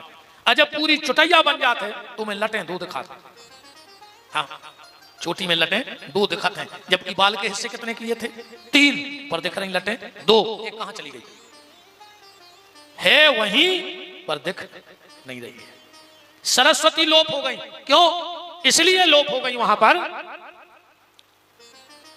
जब भरत जी पहुंचे हैं राम जी को लौटाने के लिए, तो सरस्वती छुप गई कि ऐसा ना हो कि भरत जी हमें श्राप दे दें, और ऐसी छुपी कि फिर अभी तक निकली नहीं। और वहां भरत जी ने एक बात कही है, रामायण प्रेमी इस चौपाई पर ध्यान देना। भरत जी कह रहे हैं कि आरती का है ना करही कुकर्म और मांगऊ भीख त्याग निज धर्म। भरत जी कह रहे हैं हम अपनो धर्म त्याग रहे हैं आज, भरत जैसा संत धर्म त्याग सकता है? कौन सा धर्म त्याग रहे भरत जी? वो कह रहे हैं हम क्षत्रिय हैं और आज अपना धर्म त्याग रहे हैं। कौन सा? बोले हम सरस्वती से मांग रहे हैं जो धर्म त्याग रहे, सरस्वती गंगा से और यमुना से मांग रहे हैं। गंगा कौन है? राम जी के चरणों से प्रकट भई है, तो बिटिया कहाई। और यमुना सूर्य की पुत्री है, तो राम जी के कुल की बिटिया कहाई। भरत जी कह रहे हैं हम क्षत्रियों में हम बेटी के घर से मांगते नहीं हैं, हम क्षत्रिय हैं, किसी से मांगते नहीं, हम देना जानते हैं, पर आज हमें मांगना पड़ रहा है। कि अर्थ न धर्म न काम रुचि गति न चाहूं निर्वाण, जन्म जन्म सिया राम जी पद यह वरदान नयान। जबकि भरत जी बेसंत आए, जब एक अच्छा भाव दिमाग में आ गया बिल्कुल नया। जब राम जी अयोध्या लौटे तो सबसे पहले किससे मिले? प्रथम राम भेंटे कैकई, कैकई के पास गए, कैकई को प्रणाम किया। 14 साल हो गए, माता कैकई ने चित्रकूट से लौटकर नजर नहीं उठाई ऊपर, जमीन को देखती रहती, किसी को देखा ही नहीं क्या हो रहा है। किसी ने कैकई से पूछा, कैकई तुम किसी को देखती क्यों नहीं हो, पल के नीचे क्यों लटकाए हो? कैकई कहती है कि जिस राम को मैंने बन जाते हुए देखा है, ये आंख उस दिन उठेगी जब राम को वन से आता हुआ देखेंगे, वरना अब हम इन आंखों से किसी को देखेंगे नहीं। और जैसे ही कानों में शब्द गए कि मां प्रणाम, कैकई ने आराम से नजरें उठाई। राम आ गए बेटा? हाँ मां, तुम्हारा राम लौट के आ गया। राम मैं तो बहुत बड़ी पापिन हूं। राम ने कहा खबरदार जो अपने आप को पापिन कहा। कैकई ने कहा राम पूरी दुनिया मुझे पापिन समझती है। राम ने कहा मां दुनिया जो समझे सो समझे, पर राम की नजर में तुझसे बड़ी पुण्यात्मा दूसरी मां हो ही नहीं सकती। कैकई ने कहा राम इसका क्या प्रमाण है तुम्हारे पास कि मैं पुण्यात्मा हूं? राम ने कहा मां मेरे पास वो प्रमाण है कि दुनिया का कोई बड़ा ज्ञानी ध्यानी मनीषी विद्वान मेरी बात नहीं काट सकता। मैं दोनों भुजाएं उठा के कह सकता हूं कि कैकई से बड़ी पुण्यात्मा मां पूरी दुनिया में पैदा नहीं हुई। कैकई ने कहा राम बताओ क्या प्रमाण है? और राम का जवाब सुनना। राम कहते हैं मां अगर तू पापिन होती तो तेरी कुख में भरत जैसे संत का जन्म हो ही नहीं सकता था। जो मां भरत जैसे संत को जन्म दे सकती है वो पुण्यात्मा होगी, पापात्मा हो ही नहीं सकती है। कैकई ने कहा राम मानते हो कि मैं पुण्यात्मा हूं? हाँ तो मां? कैकई बोली कि राम मैं तुझसे एक वरदान मांग सकती हूं? बगल में खड़े थे भरत, तुरंत चिल्ला के बोले राजमाता कैकई। भरत जी घबरा गए कि अगर फिर ये वनवास मांग ले तो राम भैया भाई लौट गए, ना जाने क्या मांगेगी। भरत जी बोले राजमाता कैकई। राम ने कहा भरत उंगली नीची करो। भरत मैं 14 साल के लिए अयोध्या छोड़ के क्या चला गया, तूने मेरे कुल की मान मर्यादा सब मिटा दी। भरत मुझे तुझसे उम्मीद नहीं थी, मैंने तो सोचा था कि जब लौट के अयोध्या जाऊंगा तो जो छोड़ के आया हूं उसे 1000 गुना पाऊंगा, पर जो छोड़ गया था वो तुमने सब नष्ट कर दिया। भरत जी चरणों में गिर पड़े, बोले भैया क्या गलती हो गई? बोले भरत तू भूल गया, रघुवंश की मर्यादा भूल गया। तुझे पता है जब रघुवंश में 2 बड़े बात कर रहे हो तो छोटों को बोलने का अधिकार नहीं है। जब 2 बड़े बात करें तो छोटों को बोलने का अधिकार नहीं है। जब मैं और मेरी मां बात कर रहे थे तो कौन होता है बीच में बोलने वाला? भरत ने कहा भैया गलती हो गई, तो अब चुप रहना, बीच में मत बोलना। राम ने कहा मां वरदान मांगो। कैकई ने कहा राम अगर तुझे वरदान देना ही है तो सिर्फ एक वरदान दे दे बेटा। 14 साल हो गए हैं, इस भरत ने मुझसे मां नहीं कहा है। ये जब भी मुझसे बोलता है तो कहता है आओ राजमाता कैकई। राम ऐसा लगता है जैसे किसी ने गर्म सरिया मेरी छाती में घोंप दिया हो। ये कान तरस गए हैं, ये भरत मुझे मां नहीं कहता है, इसके मुंह से मैंने मां शब्द नहीं सुना। राम ने कहा मां मैं कोशिश करता हूं। भरत के पास गए, बोले भरत मैं तुझसे कुछ मांगू तो मिलेगा? भरत ने कहा भैया सब आपका है, कह के तो देखो। राम ने कहा भरत एक बार और सोच लो। तो भरत ने कहा सुनो भैया सब कुछ आपका है, पर अगर आप कहो कि कैकई को मां कह दूं तो मां नहीं कहूंगा। कैकई ने कहा बस राम इसने मुझसे भली राम मां नहीं कहा, पर इसके मुंह से मां शब्द तो निकल गया, मुझे तो मां शब्द सुनना था। भरत का मैं सिर्फ व्यक्तित्व बता रहा हूं आपको। वशिष्ठ जी ने कहा चलो राम ये बल कल वस्त्र उतारो, जटाएं उतारो, अब तुम्हें राजा बनना है। राम ने कहा गुरुदेव मेरी जटाएं निकाली जाएं, मेरे बलकल वस्त्र निकाले जाएं, उसके पहले मैं भरत की जटाएं सुलझाना चाहता हूं, भरत को स्नान कराना चाहता हूं। वशिष्ठ ने कहा भरत राम ये संभव नहीं है, भरत तुमसे सेवा नहीं करवाएगा। राम ने कहा गुरुदेव पूछ लो दिक्कत क्या है। वशिष्ठ जी गए, बोले बेटा भरत तुम्हारे भैया राम होने वाले राजा राम की इच्छा है कि वो तुम्हारी जटाएं सुलझाना चाहते हैं। भरत जी बोले तो देर क्यों कर रहे, जल्दी करवाओ ना। वशिष्ठ जी तो चौंक गए कि भरत राम से सेवा करवा रहा है। बोले गुरुजी जल्दी चौकी लाओ, हम ऊपर बैठ जाएं, अब भैया हमारी जटाएं सुलझाएं। भरत जी बैठ गए और राम जी एक एक जटा सुलझा रहे हैं। किसी ने भरत से कहा, भरत तुम्हें शर्म नहीं आई, राम जी से सेवा करवा रहे हो? और भरत का जवाब सुनना। भरत ने कहा, भैया ये जटाएं ही जीवन की जटिलताएं हैं। जटाएं मतलब जीवन की जटिलताएं, और जीवन की जटिलताएं व्यक्ति अपने सिर पे रख तो सकता है, पर सुलझाने का काम तो भगवान का है। सुलझाएंगे तो वही, सुलझाएंगे कि नहीं? हम रख सकते हैं। और दूसरा भाव भरत का देखो, भरत जी बोले मैं दुनिया के भाइयों को ये शिक्षा देना चाहता हूं, हम दोनों भाई की तरफ से, कि सगा भाई वो नहीं है, इनको केस भी कहा जाता है, बाल भी कहा जाता है, जटा भी कहा जाता है। केस कहते हैं, केस माने बाल। भरत जी बोले मैं दुनिया को यह समझाना चाहता हूं कि भाई वो नहीं है जो अपने भाई को केस में उलझा देवे, भाई तो वो है जो अपने भाई के केस सुलझा देवे। समझ लेना वो सच्चा भाई है। आज आप कचहरी पे चले जाओ, जमीन जायदाद के अगर 100 केस हैं, तुम्हें 95% सगे भाइयों के केस ठुके हैं कचहरियों पे। अब तुम कहो ये भाई है? वो भाई हो सकता है जो भाई को केस में उलझा देवे?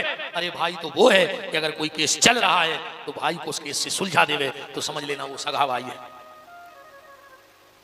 वर्तमान आदमी को 3 चीजों से मोह खत्म होगा। हाँ, 3 चीजों से बिल्कुल आदमी हट गओ। एकदम भाई कहावत है कि मरे ढोर के सी किल्ली छोड़ के चल जाओ। ऐसे 3 चीजों से आदमी को मोह एकदम खत्म होगा।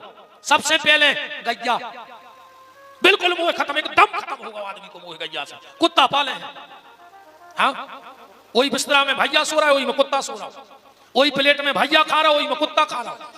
वो भैया कुत्तों से खराब होगा। कछु कछु कहते हैं गुरुजी जो वो कुत्ता नहीं, ये तो बाहर का है। तो जूता सागर से ले हो तो पाँव में पैर हो, दिल्ली से ले हो तो मूड पे धरे पैर हो सागर में। ये जो दिल्ली के जूता आए, ये पाँव में नहीं पैरे जाए, बंबई के जूता। कुत्ता तो कुत्ता हो, बताओ। आदमी के जो वो मारो कुत्ता नहीं, बताओ। आजकल कुत्तों की अस्पतालें चल गई। अच्छा, जब जो कोई कुत्ता दिखावे जात हुई तो फार्म तो भरो ही जात हुई।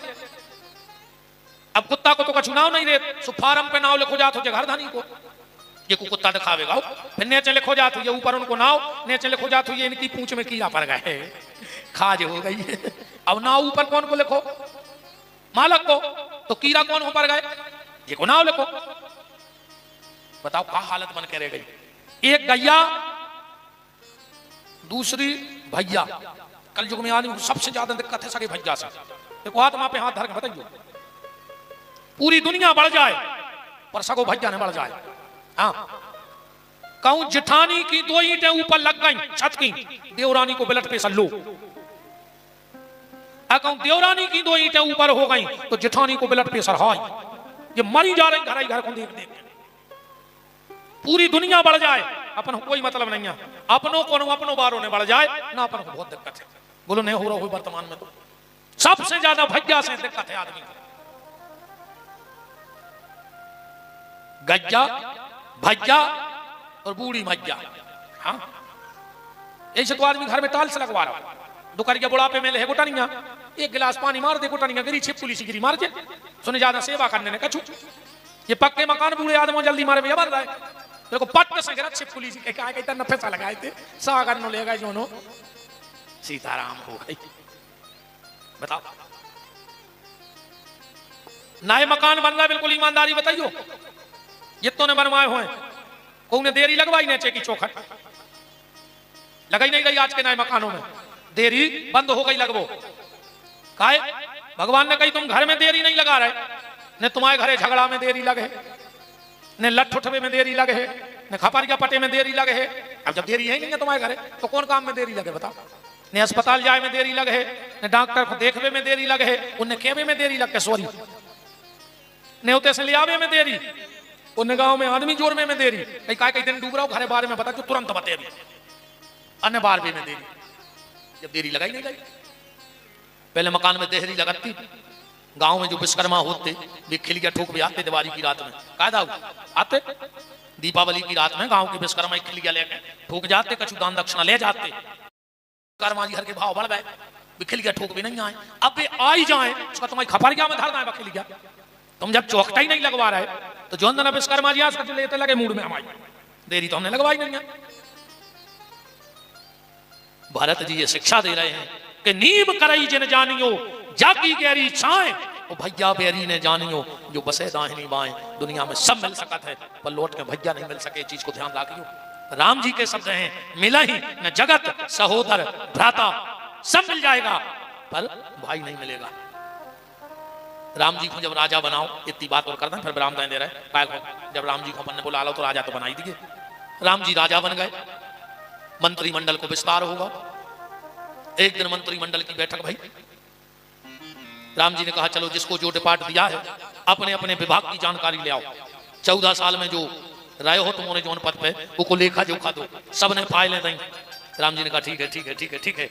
वित्त मंत्री ने जो फाइल दी राम जी ने देखी, उसमें लिखा है कि 14 साल में अयोध्या की संपत्ति 14 गुना बढ़ गई। राम जी ने कहा कैसे बढ़ गई? ऐसी कौन सी योजना आई कि अयोध्या 14 गुना तरक्की कर गई? भारत इधर आओ। भरत जी सामने खड़े हो गए, पूरी बैठक लगी है मंत्रिमंडल की। भारत बताओ किस राजा पे हमला किया, किसका हक छीना कि 14 गुना खजाना बढ़ गया? भरत जी बोले भैया आप हमसे क्यों पूछ रहे हो ये बात? राम जी बोले तुम नहीं तो कौन बताएगा? जो पूर्व में जिसके हाथ में चार्ज था तो नए मंत्री सीएम को राजा को वो चार्ज दे, अब वो हिसाब दे। भरत जी बोले मतलब आप हमसे पूछ रहे? राम जी बोले हाँ। भरत जी बोले हम हिसाब नहीं दे तो? राम जी बोले हिसाब तो देने पर। परिवार नीति अलग, राजनीति अलग, वो कुर्सी पे बैठ गए तो धर्म नीति अलग। तो धर्म नीति के हिसाब से परिवार बात को खत्म करके तुम्हें भारत बताना पड़ेगा कि 14 गुना संपत्ति कहां से आई।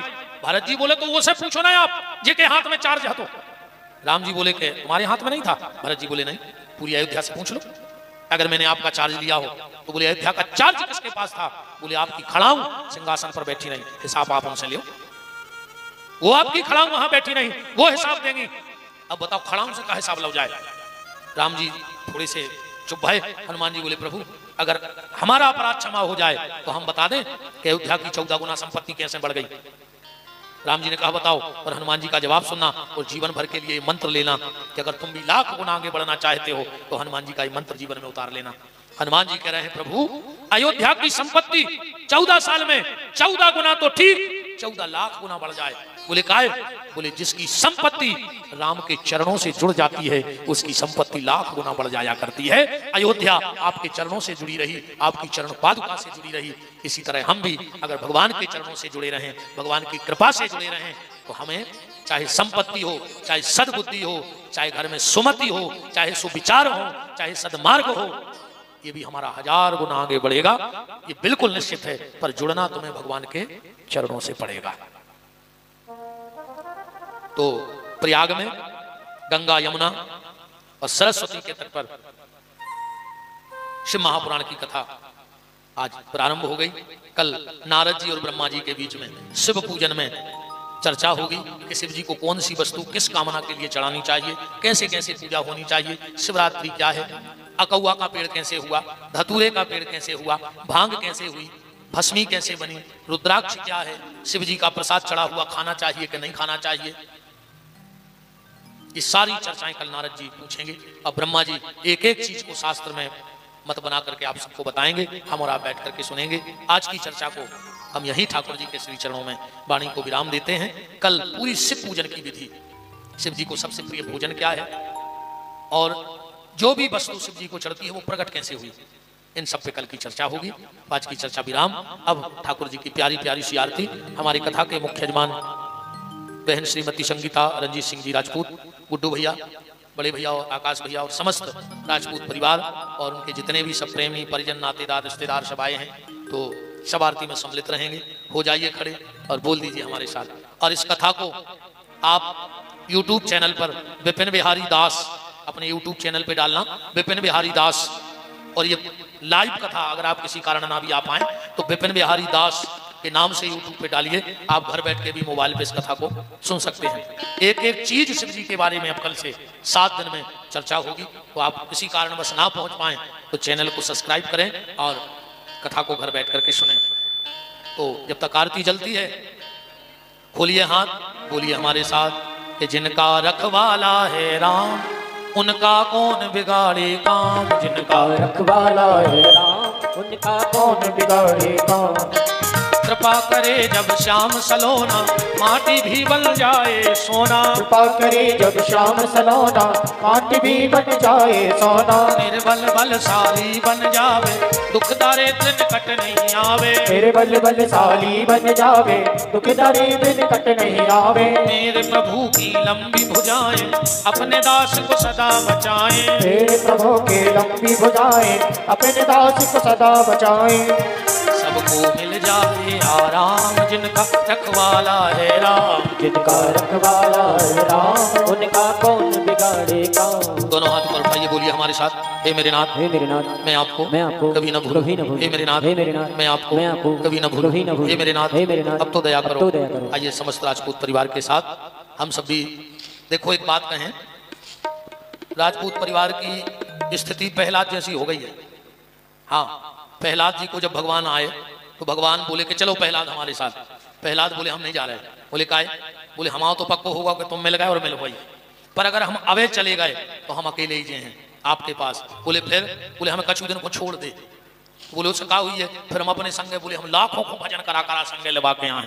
तो ऐसे ही आप सब तो इतने धर्म कर्म कर रहे हैं कि परमात्मा प्राप्त होने हैं, पर ये सब संगे भाई जा रहे हैं। शिव पुराण सुनवा रहे हो, ये बहुत बड़ी कृपा है। कल हम बताएंगे कि शिव पुराण सुनना और किसी को सुनवा देने का क्या फल है इसी ग्रंथ के हिसाब से। तो सब मिलके भावपूर्ण भगवान की, हमारे शास्त्री जी आई गए हैं तो उनकी उपस्थिति में चकाचक भगवान की आरती। हरे ओम गौं चंद्रमा मनसो जातो सूर्यो जायतो श्रोत्वा द्वायुष्य प्राणशमुखादग्नेरजायत। और जो भी आरती अपनी लक्ष्मी जी के संगे कर रहे हो तो उनको दाहिनी तरफ खड़ी करियो लक्ष्मी जी को, ठीक है?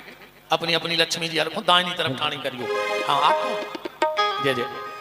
काल की विकराल की, त्रिलोकेश्वर त्रिकाल की, भोले शिव कृपाल की, करो रे मंगल आरती मृत्युंजय महाकाल की। हरि करो रे मंगल आरती मृत्युंजय महाकाल की। बाबा महाकाल की, मेरे महाकाल की, हम सबके महाकाल की, करो रे मंगल आरती मृत्युंजय महाकाल की। हरि करो रे मंगल आरती मृत्युंजय महाकाल की। पीत पुष्प बागांबरधारी नंदी तेरी सवारी, पीत पुष्प बागांबरधारी नंदी तेरी सवारी। त्रिपुंडधारी है त्रिपुरारी, भोले भाव भयहारी। त्रिपुंडधारी है त्रिपुरारी, भोले भाव भयहारी।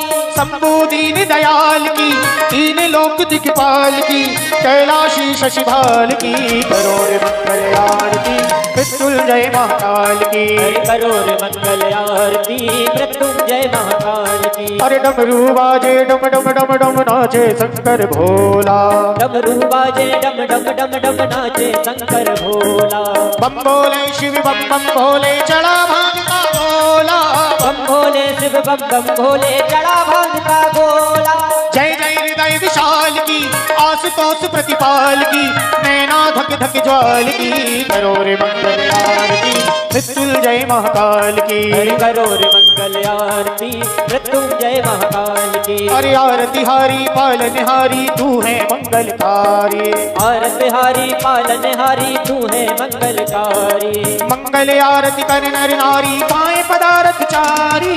मंगल आरती कर नर नारी, पाए पदार्थ चारी। काले रूप महाकाल की, कृपा सिंधु महाकाल की, उज्जैनी महाकाल की, हरि करो रे मंगल आरती उज्जैनी महाकाल की। हरि करो रे मंगल आरती उज्जैनी महाकाल की। हो बाबा महाकाल की, हो मेरे महाकाल की, हम सबके महाकाल की, करो रे मंगल आरती उज्जैनी महाकाल की। हरि करो रे मंगल आरती उज्जैनी महाकाल की। कर्पूरी गौरम करुणावतारम, संतारसारम भुजगेंद्रहारम, सदा वसंतम हृदय भवं भवानी सहितं नमामि। मंदारी माला कुलतालिकाले, कपाल माला उदते गिरायो, उद्दिम्बराय च दिगंबरायो, नमः शिवाय च नमः शिवाय, नमः शिवाय च नमः शिवाय, नमः शिवाय च नमः शिवाय। ओम नारायण मोहम्मद